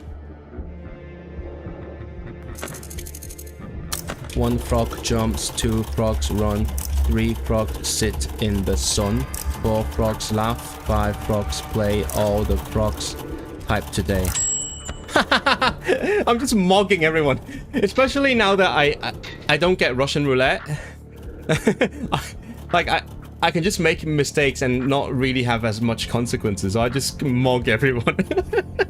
Look at them catching up, so cute. Sorry, I'm being mean right now, but... Come on. You can do it. You can do it, guys.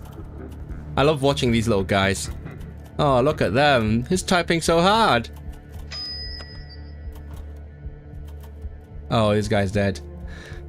Oh, this is a perfect game for me. As I said, I have speed, I lack accuracy, so this is great. Okay. Someone's dead. Let's go. Zip, zap, zoom the keys. Type it fast if you please. Left hand, right hand to watch the words come through. It's probably just bots. Is it just bots? Okay. Volpo Choppers, are you done yet? We're waiting for you, and then we'll start a private game.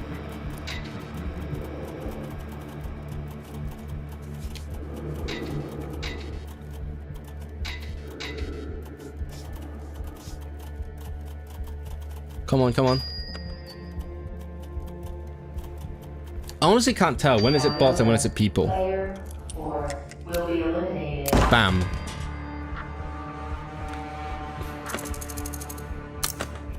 One small cat on the mat, 2 small cats chasing that, 3 small cats run around, 4 small cats on the ground. I'm just checking something. Yeah, okay, good. Right? Yeah, okay. Just checking my audio setup.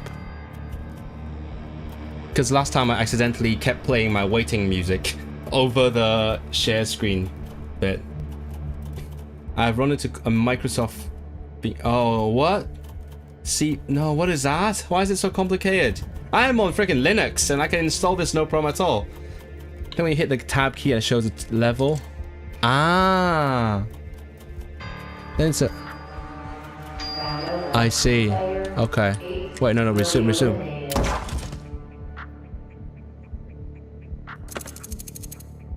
Tap the key, count to 3. Type the word carefully. One more line, nice and neat. Oh, I added a... Keep the beat. I added a comma on my own. So these people are bots, is that what you're saying? So they have no level. Why are they going 33? Who goes 33? At least go 60. I want to do Linux, but my day job requires Windows. Ah, yeah, that's fair. Lots of people have the same problem. I sort of worked my way around it. So I am playing against bots. Player will be eliminated. Let's go. One more round. Do not stop. Tap the keys. Hop, hop, hop. Words appear one by one. Typing games are fun. Congratulations. Player 6. You have won. The other players will now be eliminated. And then do I get to flip off? No? No, I loved it when we did that. How did you get so fast? You're very fast at typing. I don't know. I just type. Last. Oh, this is my max. Okay. So I went to my...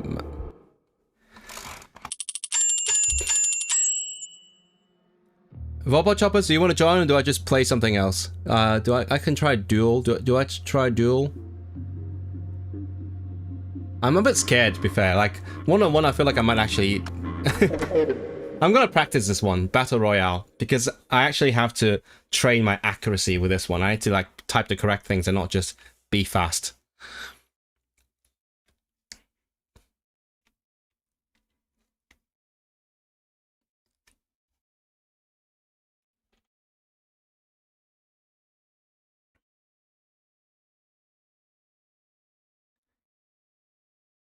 But also one way to get faster typing is to just argue with people on the internet. Maybe. And that's why I learned stenography. But I'm not very good at stenography. I'm not even 100 yet. I'm installing it right now. Okay. I'm going to do more of this. That one was like... It made me feel good. But I don't need to feel good. I need to feel challenged. I need to actually get better. Welcome, contestant. Oh, no. Fuck you. No! This is a text that Oh, fuck. I hate this.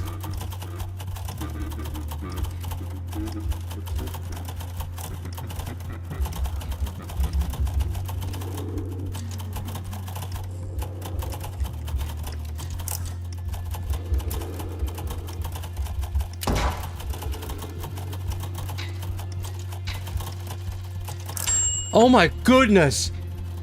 What the f... Who came up with this? Maybe it's because you're good at languages? I don't think that's got anything to do with it. It's a physical skill.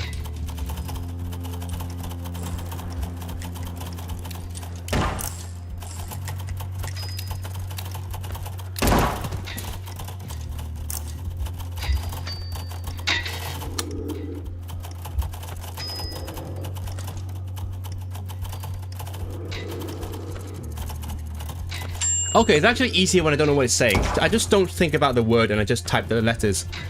You're in? Okay, I'm gonna finish this and then we'll make a private room or something.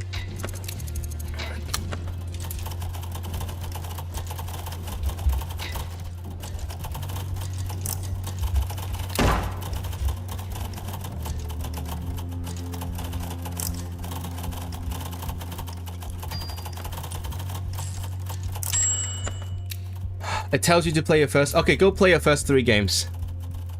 I don't know how many games I've played. Okay, now don't think English. Just look at letters.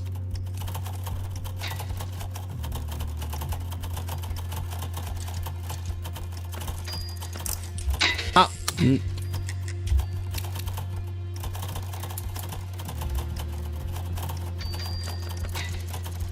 Ah! Ah! This is annoying.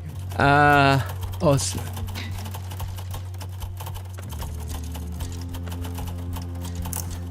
Oh my god.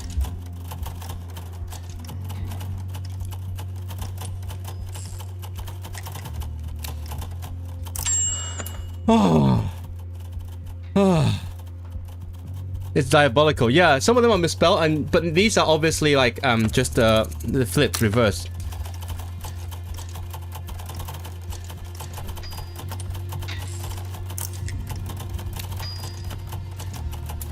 Ah! I forgot to type.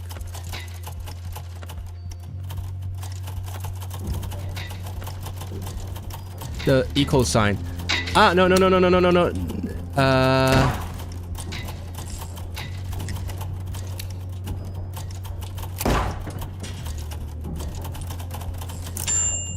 Fucking hell!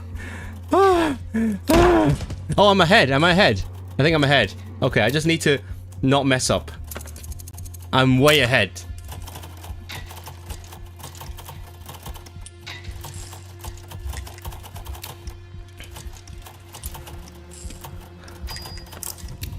Six plus 1 equals 7. DNA.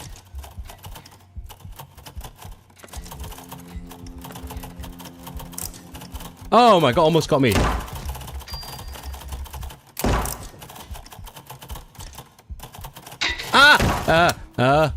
Oh.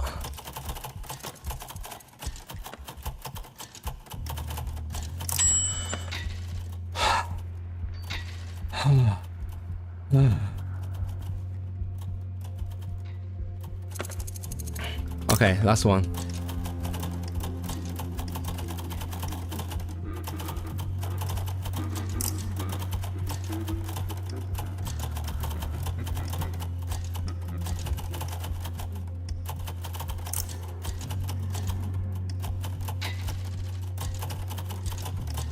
I don't know what it's saying, to be honest.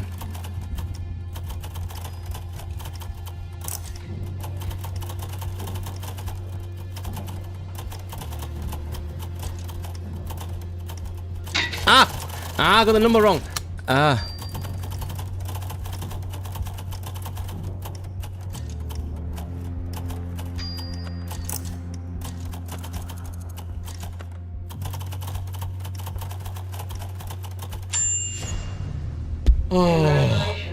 Oh, that was diabolical. Yeah, like you said, Michelle. The other players will now be eliminated. That can be done by join by code.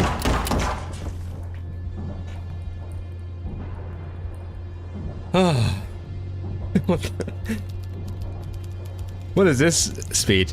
66. That is really slow. But I didn't get shot at once. So oh my god, that's a loud car.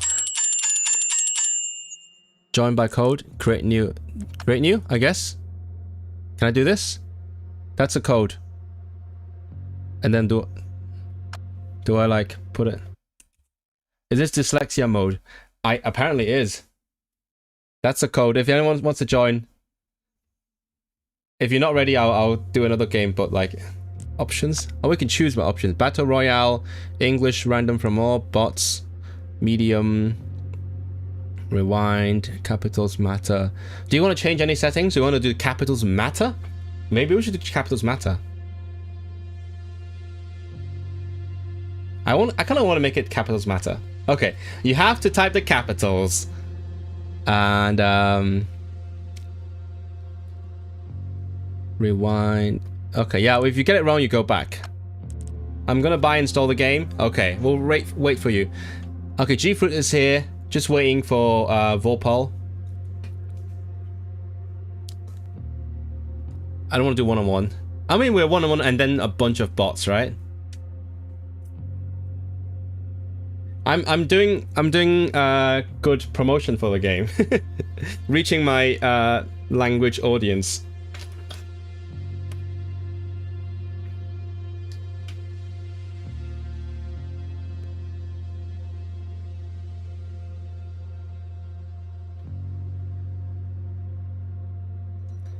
Is anyone in? No one's in. Installing may take a bit of time, so please don't. I'm not waiting for you. I'm waiting for Volpo choppers. You'll be in the next round. Volpo, are you coming? If you're not coming, then it's gonna be me and Fruit and a bunch of bots.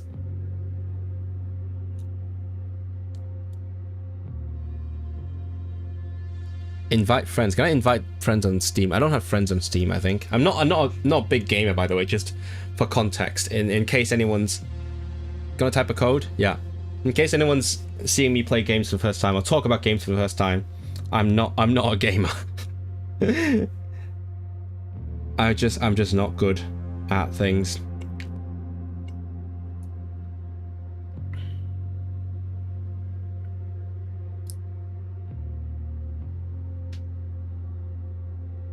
Just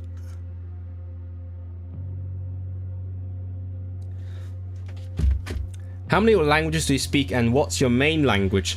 That's a very good way of phrasing it, because when lots of people ask what's your native language, but what's your main language, in my opinion, is a very good question asked. So my main language is English. I live in the UK, since you're here for the first time. I was talking about this earlier. This is my badge for the...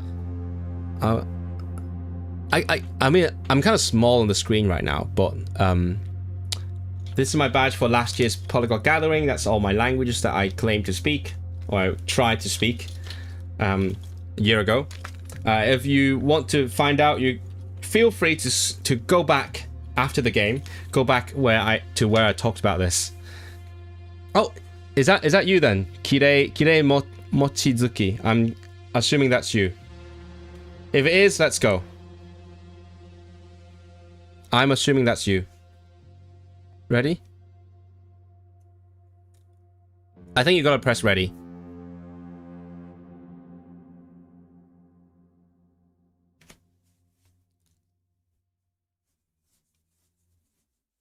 Press ready, press ready. Here we go. Time to slay the bots. Remember, capitals matter in this game. I chose that. You have to type the capitals, okay? It's different from the standard game. Matchmaking is in progress. Wait, hold on. Does that mean... Why are we matchmaking? We've already got the players. Is it just giving us bots or what? There's a bit of delay? Yeah, there is a bit of delay. If you're playing the game, you might want to mute the audio, because I'm gonna be saying the words, and that's gonna confuse you. So you might want to mute me while you're playing. Just warning you.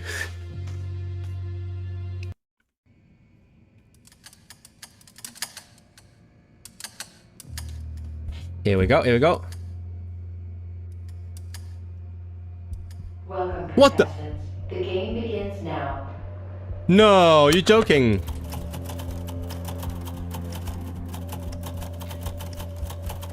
I wonder what it says.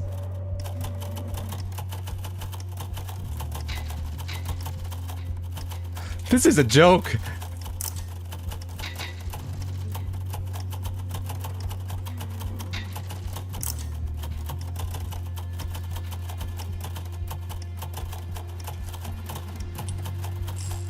I'm actually at a disadvantage here because on my keyboard it's extra effort to type the dash. It's a great equalizer.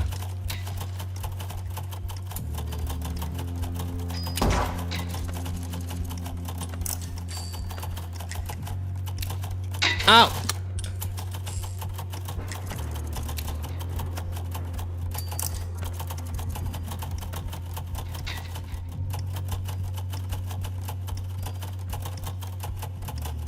I wonder if there's some... Is it saying something? Is there like a lore... Is there a lore drop in here? Maybe like game theory is gonna like dig into that and see if there's lore.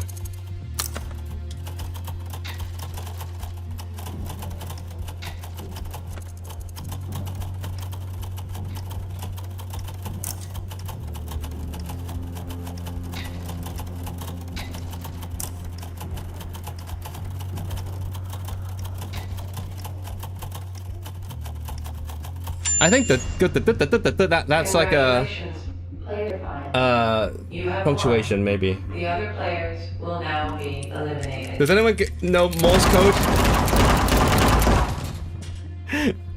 I had a Morse code phase. I did try to learn Morse code for a little bit. I think a year or two ago. Got place 10. This is crazy. This is absolutely crazy. Let's do more. Let's do some like more normal typing. Ready? We could go back and take screenshots and try to... I mean, it's all like on YouTube, so you can absolutely go back. My accuracy surprise. I think it's the good thing about this is it's you're less likely to make mistakes with this Morse code thing. Just watch what you're typing, right? You're not really typing words. But I forgot all the Morse code I tried to learn. So oh well. Oh, what are we gonna get this time? We got like scrambled letters. We got Morse code. I feel like I've seen one where you type the Rickroll. I've seen someone do this. Ken, if you're joining, you can still join like later, like the next round. You can just use the same code.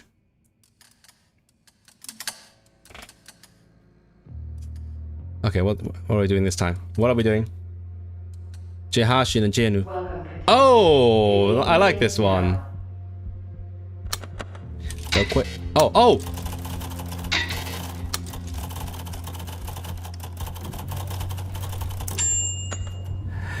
I made the capitals matter and then I tricked myself. What the fuck? I'm a fucking idiot. The first one I got wrong.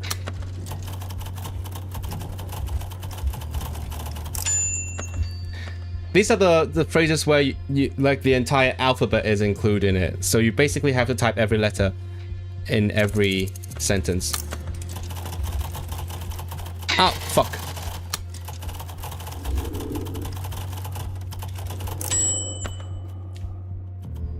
I'm failing on this. Because you have to use your Zs. I've seen a Polish one, it's crazy.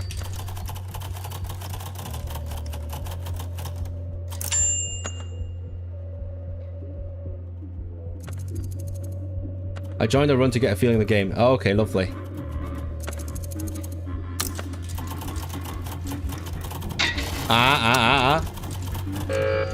Oh no! G-foot run won! Player 38, you have won. The other Does the players voice chat will work? now Like, be eliminated. can you hear me when I say this? And we're dead. See? So it's not unfair. We are actually on the same level. We are competing properly. Okay, good. Place 2. This is fun. This is fun.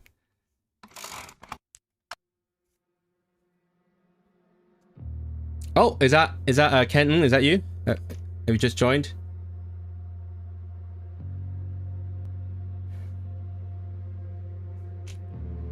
You just realized how much my place disregards correct typing? What do you mean your place disregards correct time? Oh, is it just speed? But I mean your speed is also... The speed also includes your accuracy, because if you're inaccurate, you go back. You've joined successfully. Yeah, there's a delay. It will have a delay. That's definitely true. Welcome to live streaming. It's not really live. It reminds me of how people... Is that I've got friends who live quite near the Manchester United stadium, so I've told that some people who live nearby could actually hear the cheers and then go bet immediately and then win money. It's crazy because of the delay. Welcome, contestants. The game Oh, it's begins another now. recipe.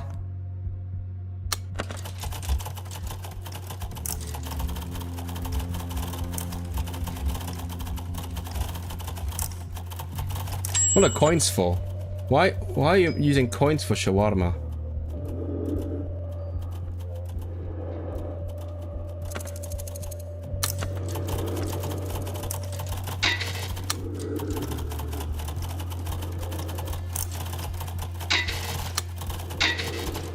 Fuck. No. Oh, damn it. I did the thing again. I pressed 2 keys at once. Like a couple times. Ah, I hate this. I'm 23rd. Oh my god. I'm practically last. Ah, okay. Accuracy first. Accuracy first. That's important. Ah. Well, I wonder what the copyright is for. I love that nobody's typing in my chat because most people in my chat is busy typing in the game, whereas I'm spectating.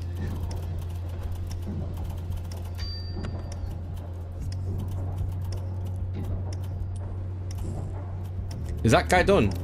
Oh, taking a break.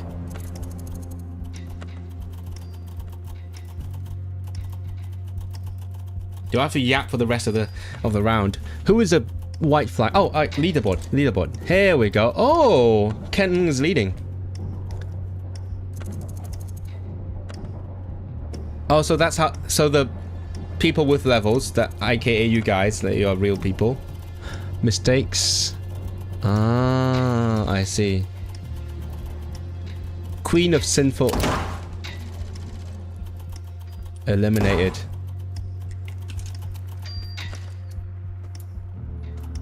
I'm gonna have to wait for you because you're in the game. I can't just leave and do a new game. Come on, fail. Just fail already, you guys. Someone please fail so that we can start a new game.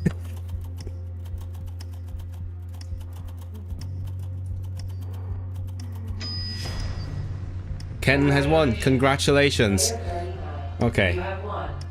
The other players will now be eliminated. I'm already dead. I know, Sotama is fast. Crazy. Okay, I need my accuracy. Come on. If I focus on accuracy, I can win this. I'm gonna beat you. I'm gonna beat you, Sotama. Not meet you. Maybe meet you, but mainly beat you.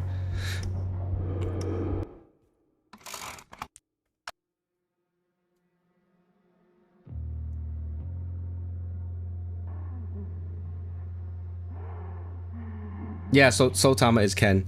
Accuracy first, yes. I need accuracy, yeah.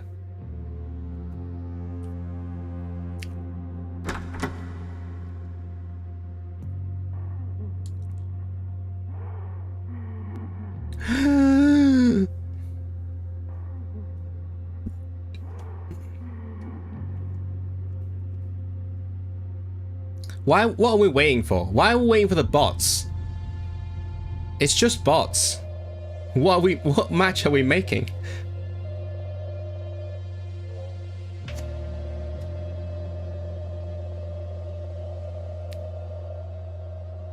Oh, we could have made it actually private. So just ignore all the bots. It's scary to make mistakes. It wastes your time as well. So yeah, I do need to focus on that. Okay, let's do it. Oh, not Morse again? Okay.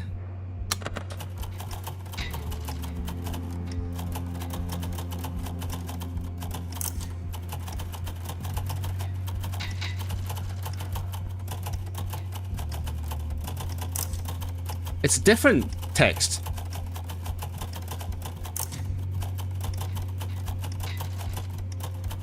I think.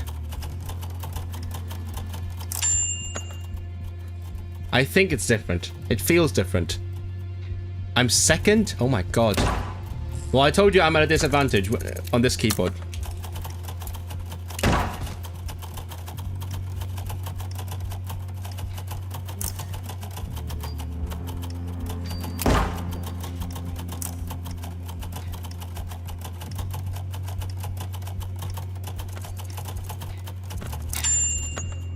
Is that second or is that...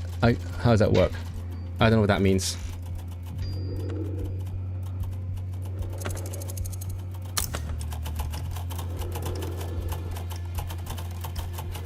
Ah! Accuracy first.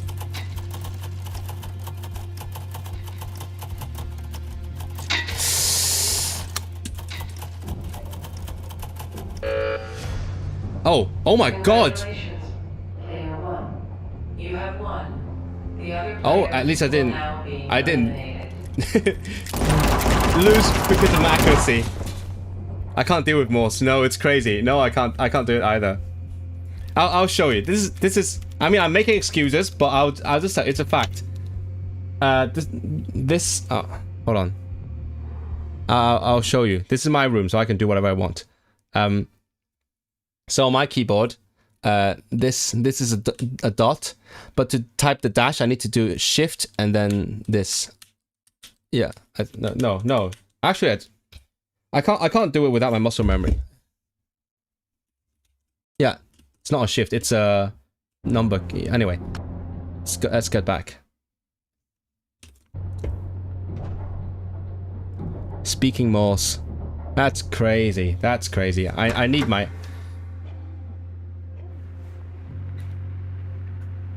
I'm kind of annoyed how the sound of the typewriter is a bit delayed. So when you type ... you hear the bit late. So it's like you have the mental fortitude to actually remember typing 4 dots. Are you a robot? Oh, give me something normal. I want to practice. I died last time we had something normal.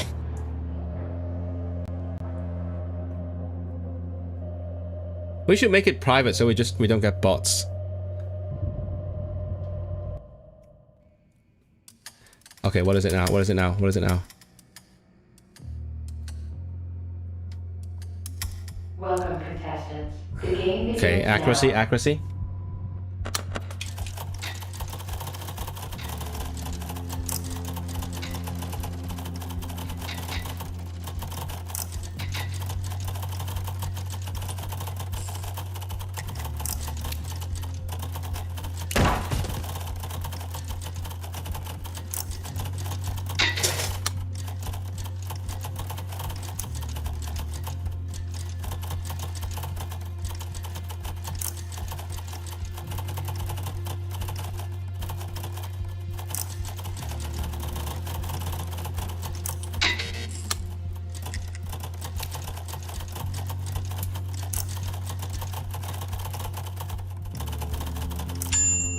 Oh my god, this is stressful.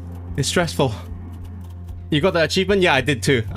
I did that when we got the no spaces one.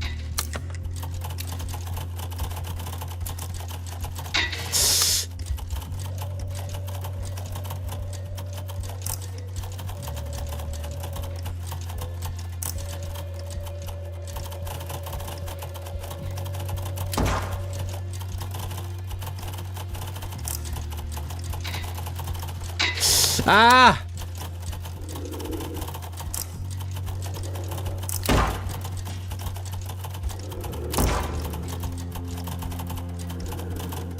What is this text? It's so random. Ah, accuracy first.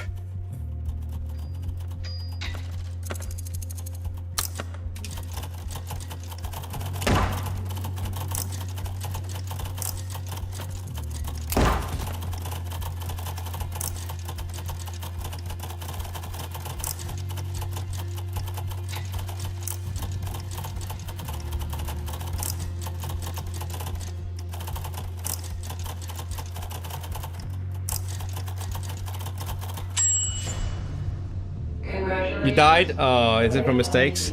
Ken's at the below and Fru's at the above. The other players will now be I can't see the leaderboard. That text was hard because of all the punctuation, right? Oh, is red the people who, like, when they got shot? 93? That's fine. My goodness, I'm too used to start with a capital letter after typing a period. Wait, what does that mean? After typing a period?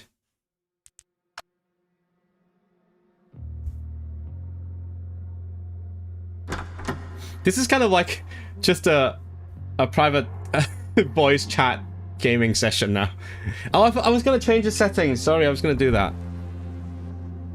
Punctuation and capital letters. Capitals matter thing is most of my mistakes. Ha ha ha.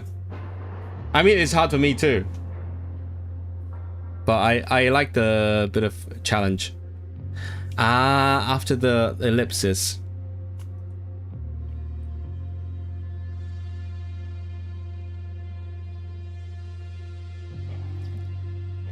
I just didn't read it aloud this time, did I?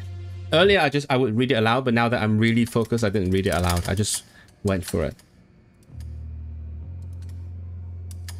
What's the text? Oh, what is this? It's like a typing learning thing.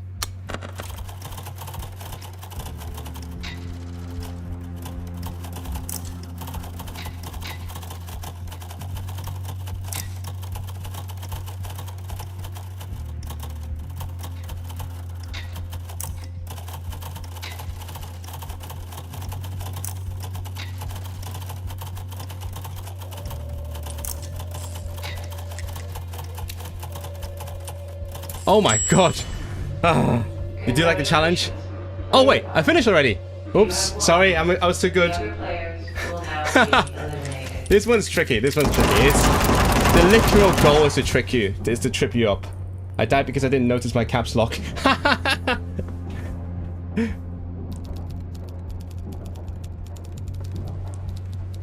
Accuracy 100%, okay. Let's do, give me something normal, please. Give me like a Rickroll. Oh, options. Let me do options. Private match.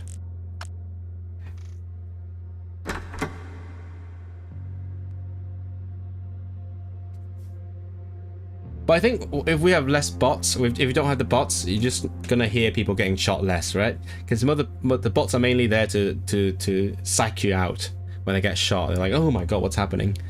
Or, oh, but now I can see you guys clearly on the progress bar. If it's wait, hold on. Unless, I don't know.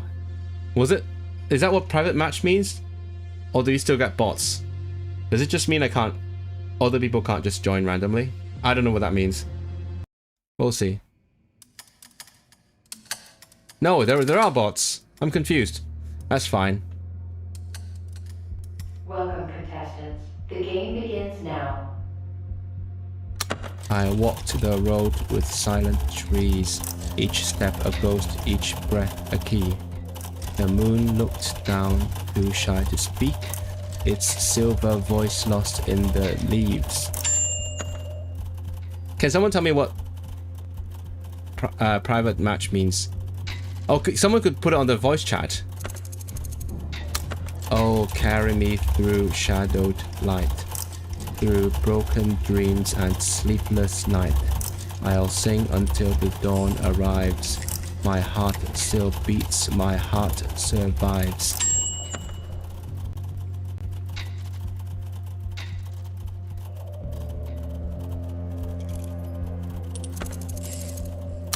A river spoke beneath the bridge.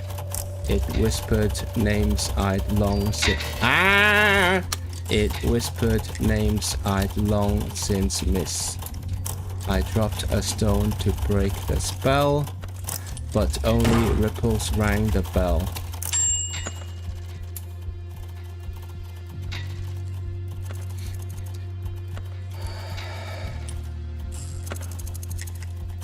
Oh, carry me through shadowed light, through broken dreams and sleepless night.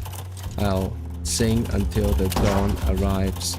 My heart still beats, my heart survives. Yeah, accuracy first, accuracy first. Oh, someone's right behind me. The city burned behind my eyes. Its smoke, a truth I can't disguise. But on I go with aching shoes to find the thing I'll never lose. I almost pressed one less key there.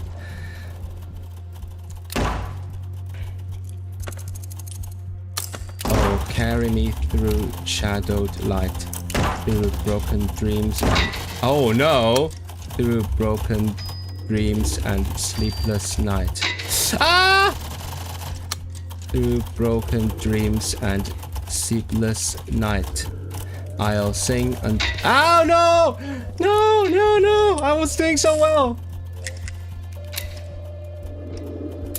Okay, okay. I'll sing until the dawn arrives. My heart still beats. My heart survives. So close! Congratulations. Ah. You have won. The other players will now be eliminated. Man, make mistake on the last sentence. And it's the same refrain as well. So like, it should be easy. You've got like 3 different times to practice it, but I still got it wrong. 1, 2, 6. That's okay. My accuracy is so bad right now. Oh, so Tama left? You left? Oh, you're still here. Okay. Do you want to try something else next time? We can try a different format. I don't know how that works, but... I just realized each time when you type something in the chat, that means you finish, right? You're dead. Otherwise, you wouldn't be typing in the chat.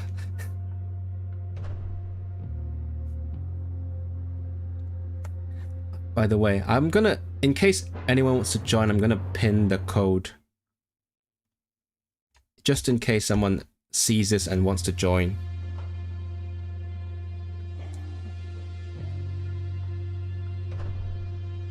There are some real players in the room with us because I read some Russian. Oh, really?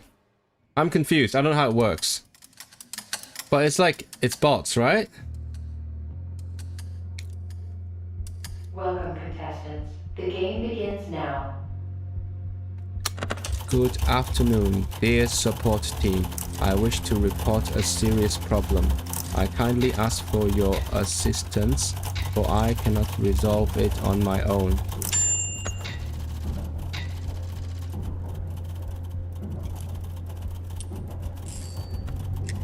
That's so relatable.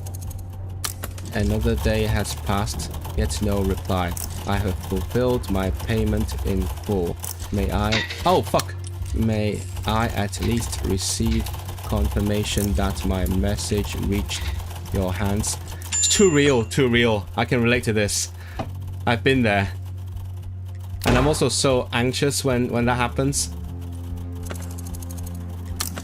Hello? This is getting insane now. Why nobody answer? Why no answer? I pay money for this service.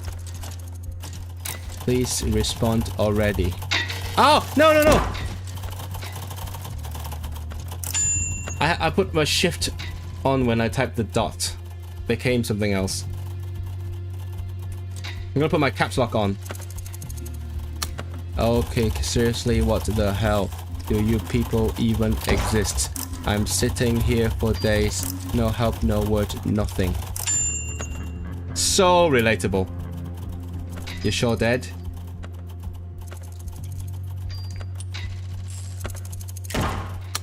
Fine, I'm done. I quit. Worst support ever.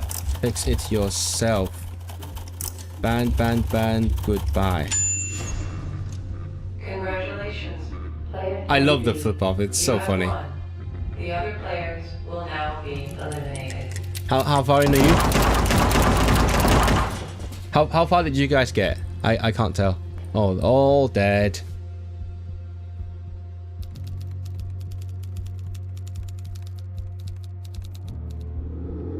Mistakes 2. Oh, my level's 4. Okay, you know what? Let's try something different. Let's try a different format.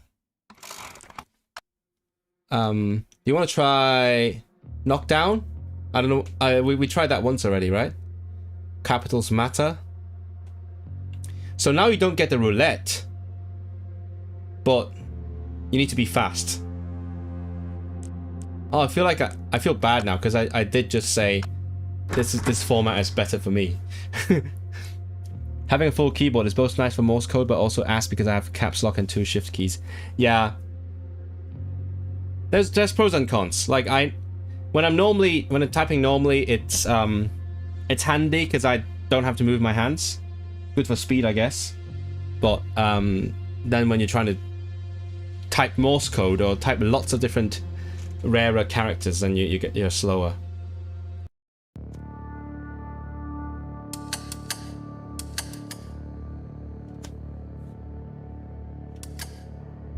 Welcome, contestants. The game Oh my begins god. now. Okay, let's do this.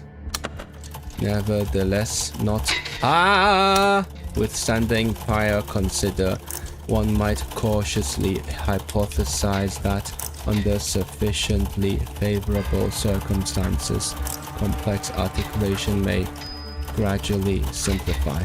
Oh, someone's faster than me. This is exciting. Wait, who? Did someone subscribe or something? I can't see.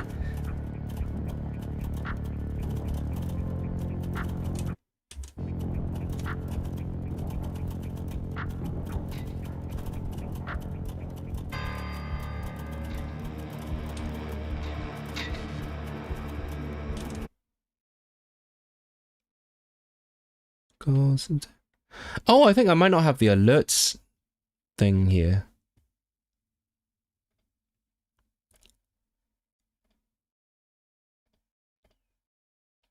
Now I think you can hear the ba-dum-dum.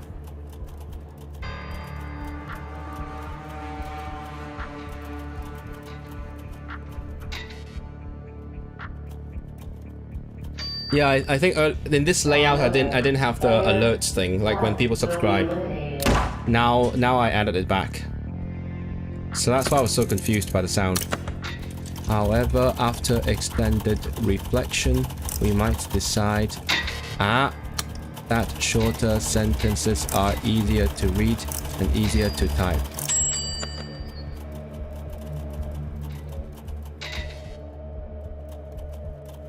What are these words?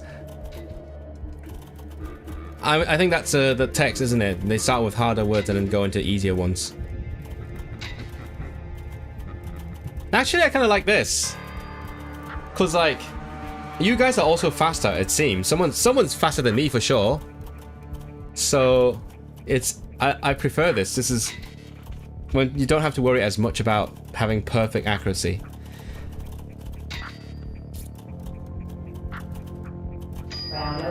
Okay, someone's dead. Will be eliminated.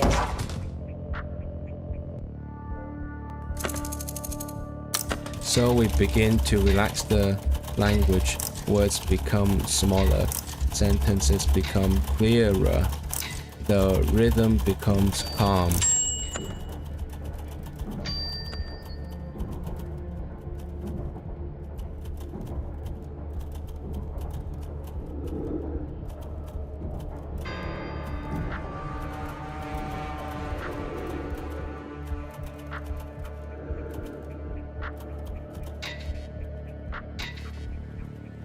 Someone's making a lot of mistakes. I hear that. Who is that? Again?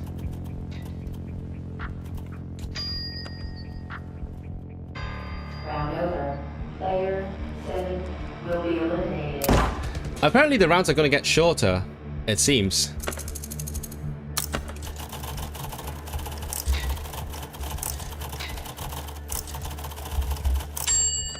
The competition's on. I can feel it.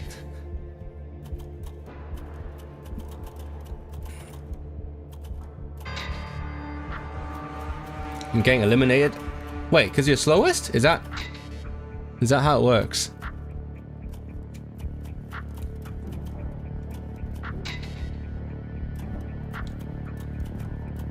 Round over. Player 8 3 more to will be eliminate. eliminated.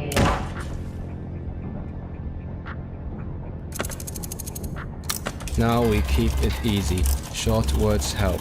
Clear lines win. Typing feels smooth. Oh my god. Player Wait. 6 will be eliminated. Okay, not me. Okay. Now it's very... What? Very simple. Read the line. Type the line. Go to the next. Round over. Okay, not me. Will be eliminated. What happened there? I don't know how I made those mistakes. Now it is easy. Type words. Press keys. Good job. Ah, no, so close. GG fruit. You have won. The other players will now be eliminated. That was close. GG. This is fun. I prefer this. Chat, do you prefer this? Or I guess other players?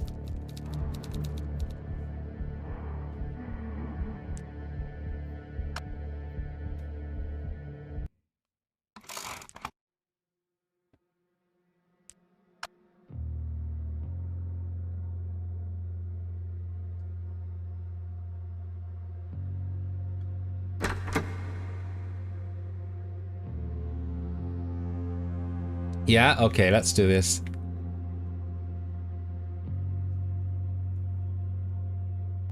It's a fun mode, different stress. I know. Yeah, because I'm actually... I feel like I'm properly competing in speed now. I prefer its words instead of Morse code. Yeah, absolutely. I hate the Morse code thing. I find it stupid. But it's an interesting challenge. What if it's Morse code now? Let's see. Welcome, contestants. The game Oh my god, it's begins now. booking.com.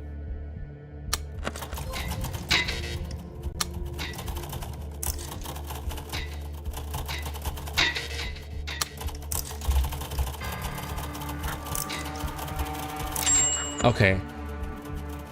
I don't have to go that fast yet. I just need to not be the slowest. I need to go fast near the end. That's a strat. That's a strat. Save my focus. Save my energy.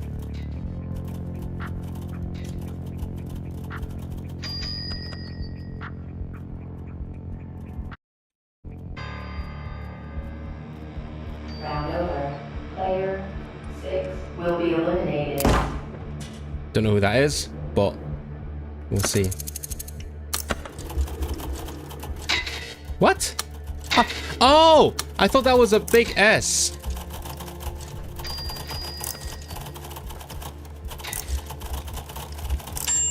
I genuinely thought that was a big S.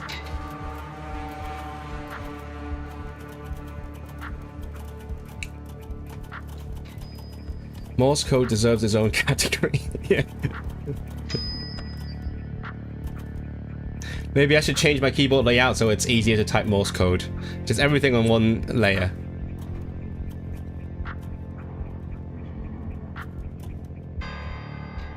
Because now when I type Morse code, I have to shift between the main layer and the symbols layer for the dash. Will be eliminated. Oh, bye. Just right in front of me.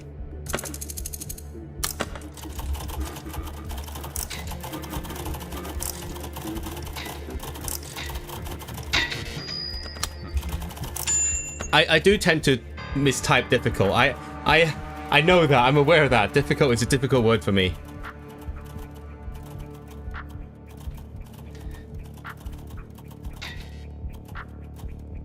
Have you guys thought about learning a different layout? Because you're aware that QWERTY was designed to make typing slower, right? Round over. Player 5 will be eliminated.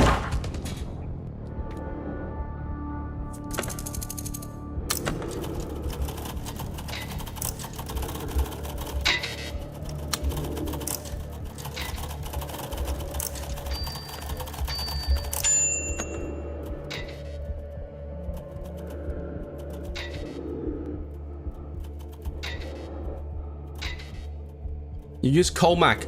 Oh my goodness. Well, let's talk about that afterwards. I think I might end in like a little bit. And then we can talk about keyboard layouts.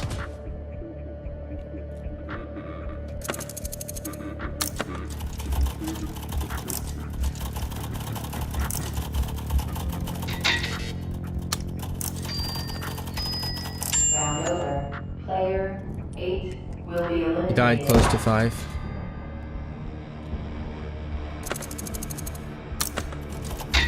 Fuck. Fuck.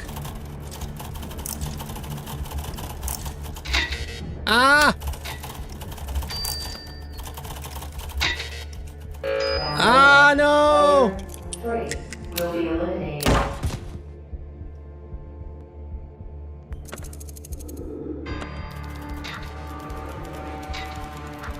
Grr. Not a fan. Congratulations. Player 4. You died because you thought it would be a great idea to tune mid-sentence. Turns out I'm unable to multitask. The stress. I know, right? Okay. Spectate. Let's spectate. Who else is still in? Or is that a bot winning? No, G-Fruit is in there. Oh no, it's... You've won. Have you won? Okay. GG. Oh, this is fun. This is great. 137. I think we're on a similar level. 130-ish.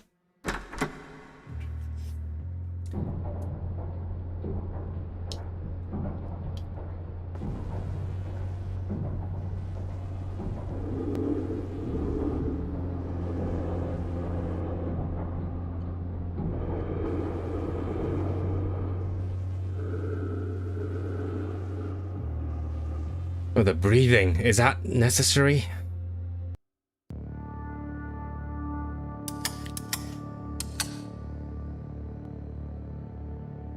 Let's do this. Welcome, contestants. Oh no. The game begins now.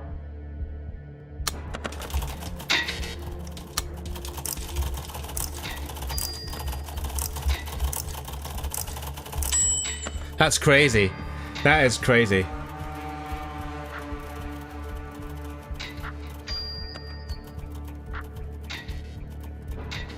Oh my god, imagine it using Comac on this. How do you do this on Comac? Oh my goodness. You're gonna get so fucked over.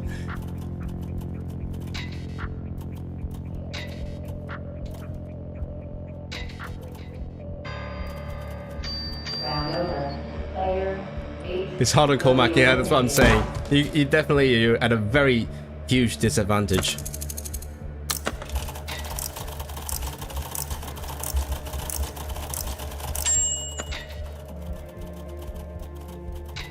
Ah, the next one gets tricky.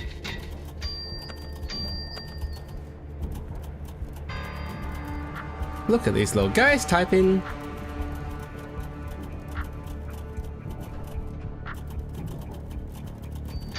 Round over. Player 1 will be eliminated.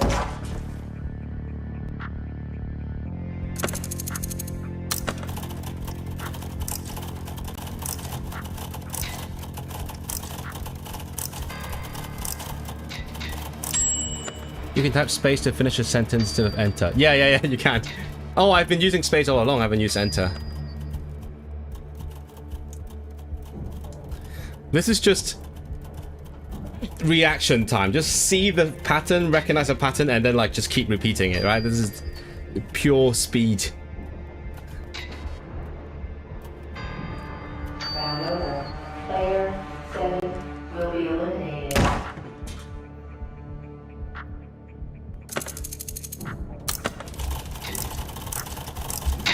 Uh-oh.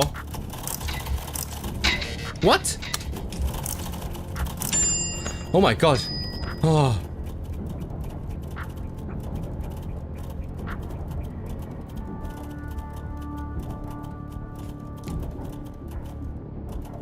Round over.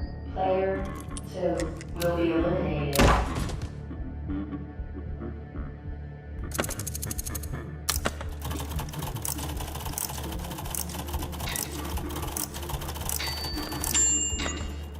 Oh, and then we're going to the quick brown fox. Round over. Player 6 will be eliminated. Now we're doing some proper typing.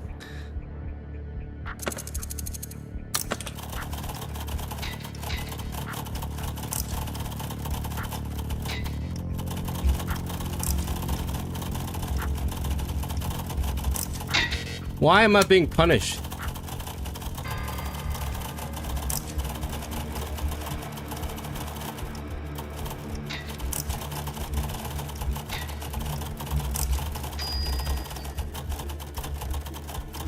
Round over. Oh my Player god. 5 will be eliminated. That was...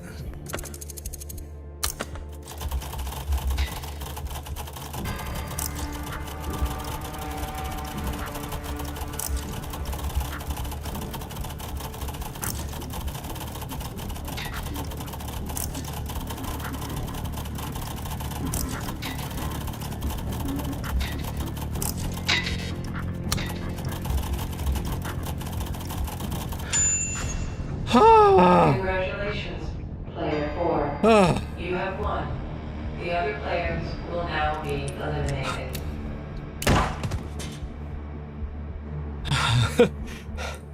How do you even type so? Michelle, you should try it. You should do it with us. 148, that's more like it. Okay. I think I need a breather. I think we'll call it a day here, chat. I'm gonna leave. Oh, you know what? Let's do one more round, and then we'll call it a day because I'm got my adrenaline pumping. One more round. That's it.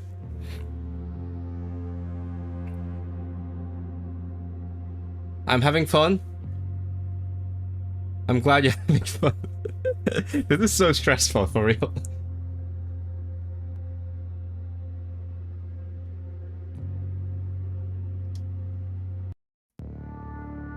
You don't have the game? You can get it.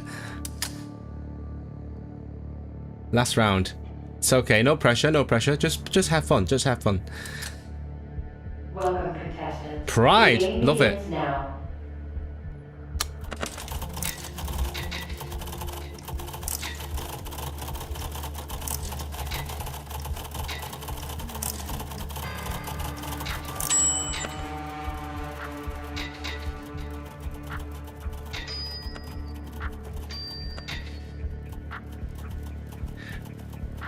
Oh, I realize it's much easier for me to type, to hold the shift for a long time than for people on normal keyboards.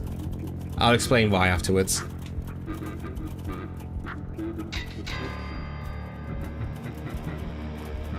I prefer this. I wouldn't want to end on that stupid ASDF thing. This is better to end on. I like Pride. Let's do Pride.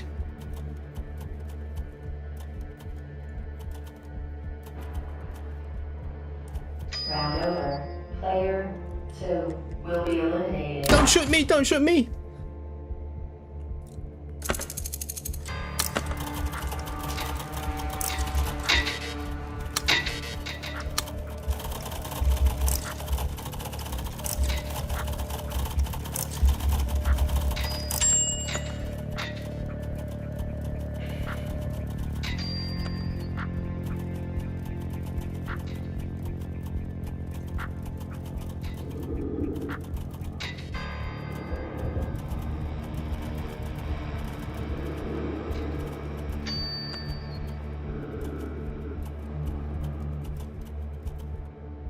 Who's who, though? It's not fun if you can't keep up with a group. Yeah, that's fair enough. Yeah, if you just lose every time, it's not fun. Round over. Player 4 will be eliminated.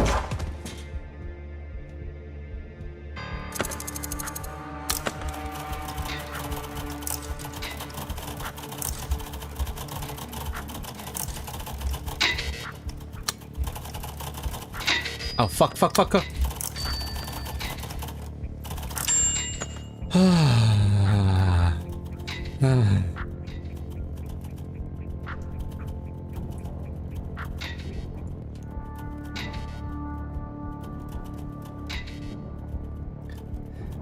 I love that even though you can't see my actual hands typing, you can see my virtual hands typing. So it also kind of feels like you're watching me typing-ish.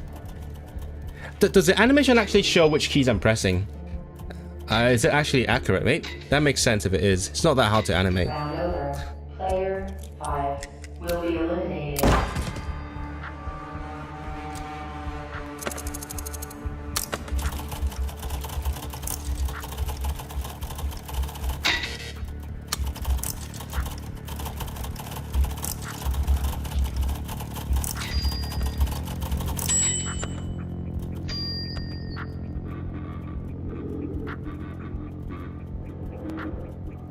I was stuck on your word the last sentence for some reason. Really?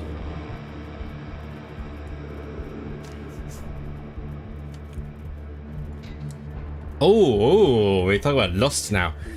It's the 7 sins, isn't it? Round over. Player 1 will be eliminated. Is that laughing?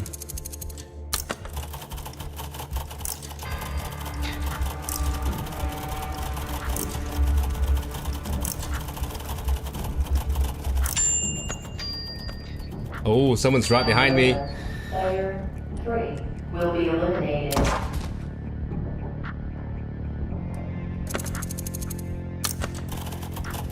Ah!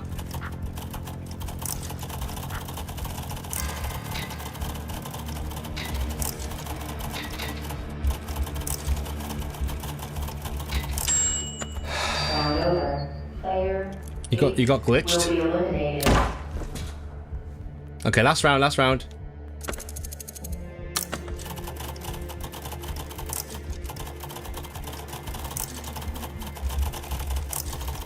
Ah! Ah! Oh no, no, no! Very fine. You have won.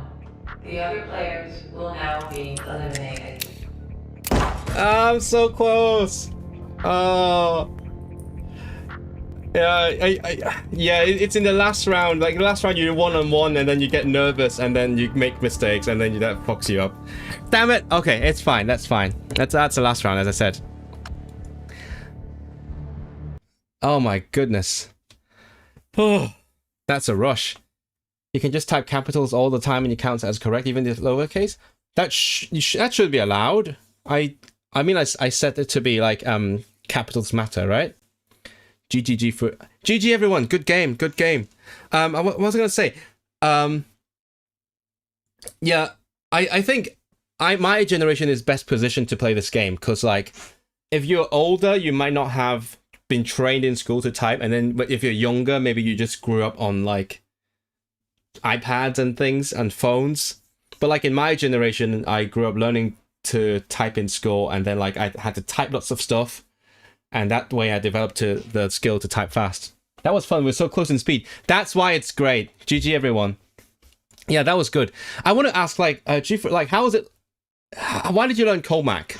Because I've been thinking of learning a different layout, but I don't think I'll ever be able to get as fast on a new layout than as QWERTY. It's like learning a new language and then hoping you will get as good at the language as your native tongue. I don't think it's like it's possible, but it's barely possible. I was going to show you my unfair advantage because my shift is this one. It's on my thumb. So I just hold it and I just type everything. So I just hold it throughout the whole phrase. I don't know how you guys do. Because like on a normal keyboard, you have to do left shift, right? Maybe? I'm not sure. And also like what layout would you recommend? Just for fun? I've seen people discuss different layouts. I know like Dvorak one. Dvorak. Ra. I don't know. It just happens to spell Dvorak. And then there's a Comac. I honestly don't know the difference, but those are actually designed to be fast, right? Honestly, I suspect this is an urban myth. I'm not actually sure. Someone please correct me. Because like the common saying is that the QWERTY layout is designed to be slow because if you're too fast, you jam up the typewriter, right? That's what I'm told. I feel like it might have been debunked, but I'm not quite sure if it's true or false. So I looked at other ones. I remember seeing a video on YouTube where someone used like some sort of bot training or machine learning kind of algorithm to choose to find out the best layout, and then they made their own layout called Restline. I thought about learning that one as well, but like I just can't learn any new one. When I learn a new language, then I can do it. Like I can type Hebrew quite well on a keyboard. I used to be able to type Russian. I think I've lost that ability now. Obviously I can type Chinese really fast. I type at like 100 characters a minute. But I mentioned the other day that whenever I'm typing in a new script that I'm not familiar with, my brain just automatically assumes it's Hebrew. For example, when I'm typing Uyghur. But like the Uyghur keyboard is actually just QWERTY. But then my brain's like, oh, it's a funny script. I'm going to type Hebrew, and then it's all wrong. But like, I can't imagine learning a different layout for the same script. I don't know. I'm 27. I have learned to type, but my primary layout is Fva. Yeah, fair enough. But that's not Vopa. That's not the same as Russian, is it? Because Russian is Itsuken, right? Russian is Itsuken. I had some bad habits with QWERTY and I started with good accuracy since the beginning on Comac, so I developed good habits. I see. Comac is still pretty old nowadays. Ah, what? Graphite? There's a layout called Graphite? Lots of fast people on QWERTY. I see. I think personally, in terms of real life typing, I do prefer stenography, at least in principle. I'm not as good as I am on QWERTY yet. But I feel like if I really work hard on it, it would be my favorite way to type. The thing with stenography, the TLDR is, I know some of you are not familiar with it, but with stenography, every stroke is one syllable.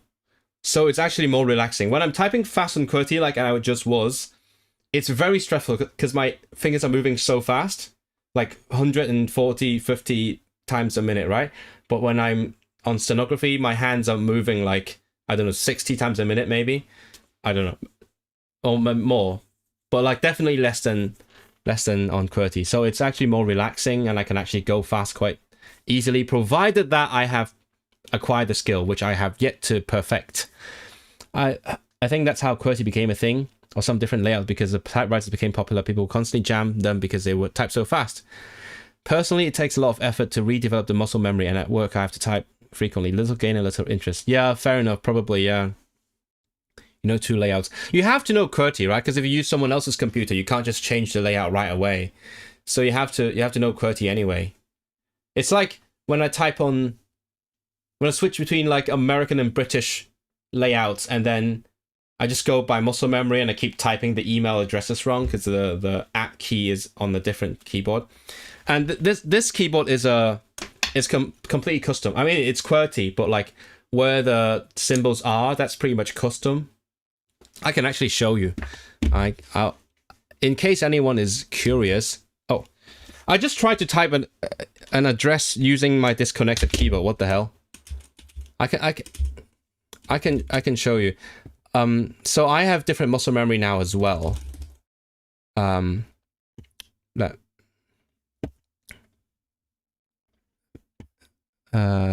Intro music. I've got to remove the intro music. Okay, so that I don't accidentally put that on again. Polyglot keyboard.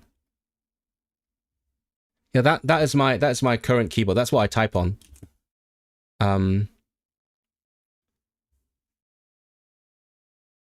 So the symbols are pretty much based on the standard QWERTY symbols, but like I put the square braces and curly braces here, and then I put some music symbols here as well. I'm not really sure if I use them, to be honest. I use some of these, but I don't really use the volume keys that much, to be honest. I just use my volume knob. But like the numbers are on a completely different system. Like I have a numpad here. I have like double O's and triple O's that I could use in. Just now, I think I typed like 1700. I could have used that one. And so on. But also, I mean, where are my special? Because my keyboard also includes all the special characters I use in my other languages. I tried to develop special layouts for my video and audio editing, but then I didn't do that. So never mind. That's a stenography one. But yeah, the number layout is completely different.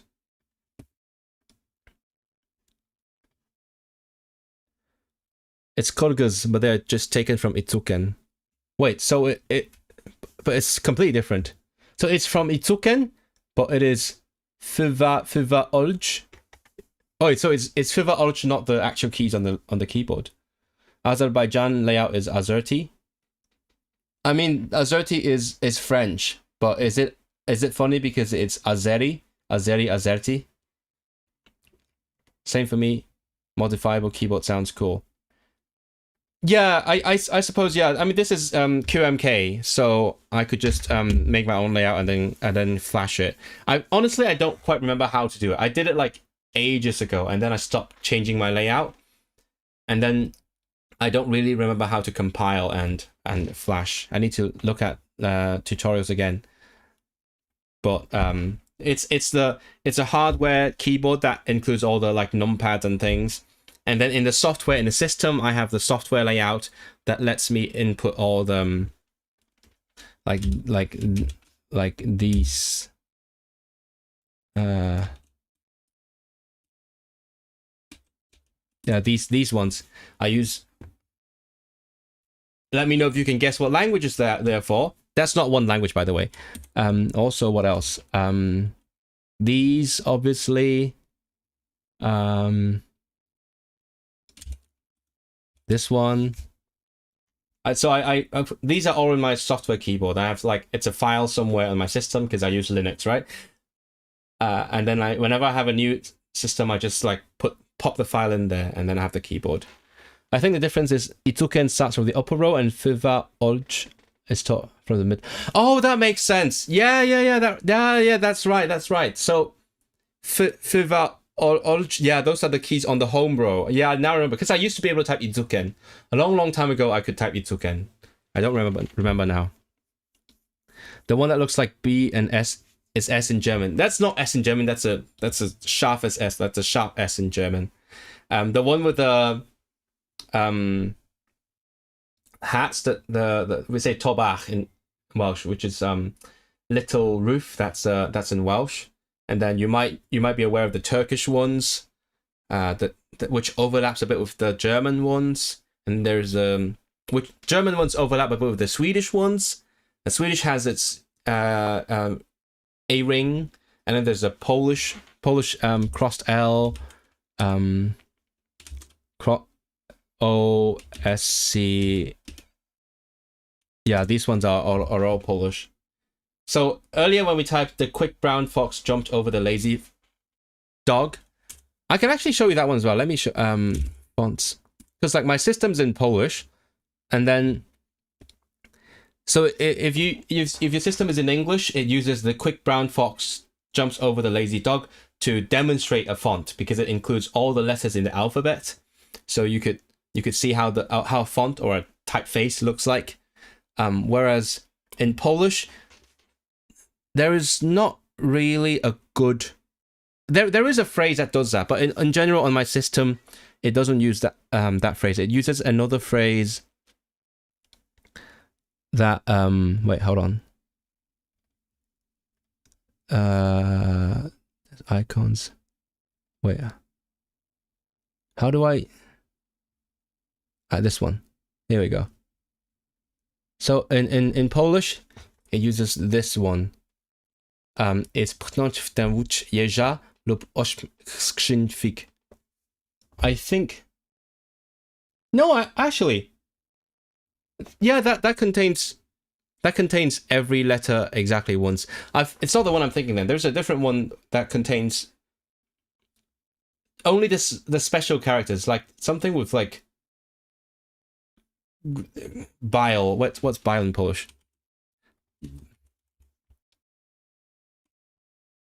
Żółć, yes. There's another one, żółć, that is like focused on the special characters. This one actually has all the letters. There's also one that's like something to do with Jesus. Spuch Phenom. Yeah, there is this one. Let me show you this one as well.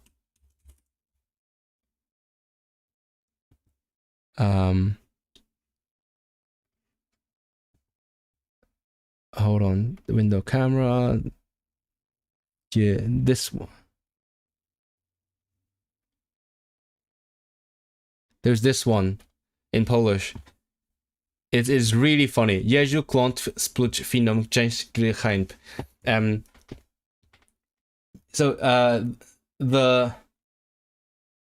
hedgehog of curses, please, I think knit for the Finns, like as in from Finland, part of a game of shames.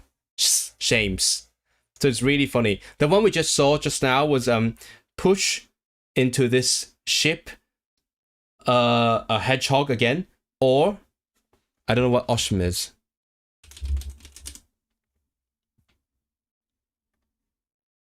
Oh, it means 8 or 8 boxes, chests of, I don't know what figa, chests of figs. Anyway, I think that's pretty much it. You sound Welsh. Do I sound Welsh? What do I sound like? I don't know. People can never agree on that. Again, as I said earlier, someone recently left a comment saying, why are you trying to act or sound British when you're really bad at it. And then someone just told me I sound Welsh now. So I'm very confused myself what I sound like, what I don't sound like. I feel like I just sound like myself. I am not very good at doing accents. So I just do the one that is most natural to me, which is this one. I know of Turkish special letters. Out of habit uses Twitch emote here. I like how Russian has sh, sh, sh. English has a type sh, sh. No, that's this one. People write this one sh, sh. Actually, it doesn't really sound like sh, but like it's a sh, sh. Anyway, it's not a Russian class here. It is the end of the stream. So thank you very much for joining me today. It's been fun playing with you guys, especially. If you enjoyed this, we might do this again at some point. Usually, I try out some game, and then if I really enjoy it, we do it again. Or if it's like got multiple chapters, we can do like multiple streams of that, like the puzzle game we did earlier. But it depends. Next time we'll be back to studying. So more Uyghur. I have my children's books to read through. So I actually haven't been studying since the last stream, which is really bad.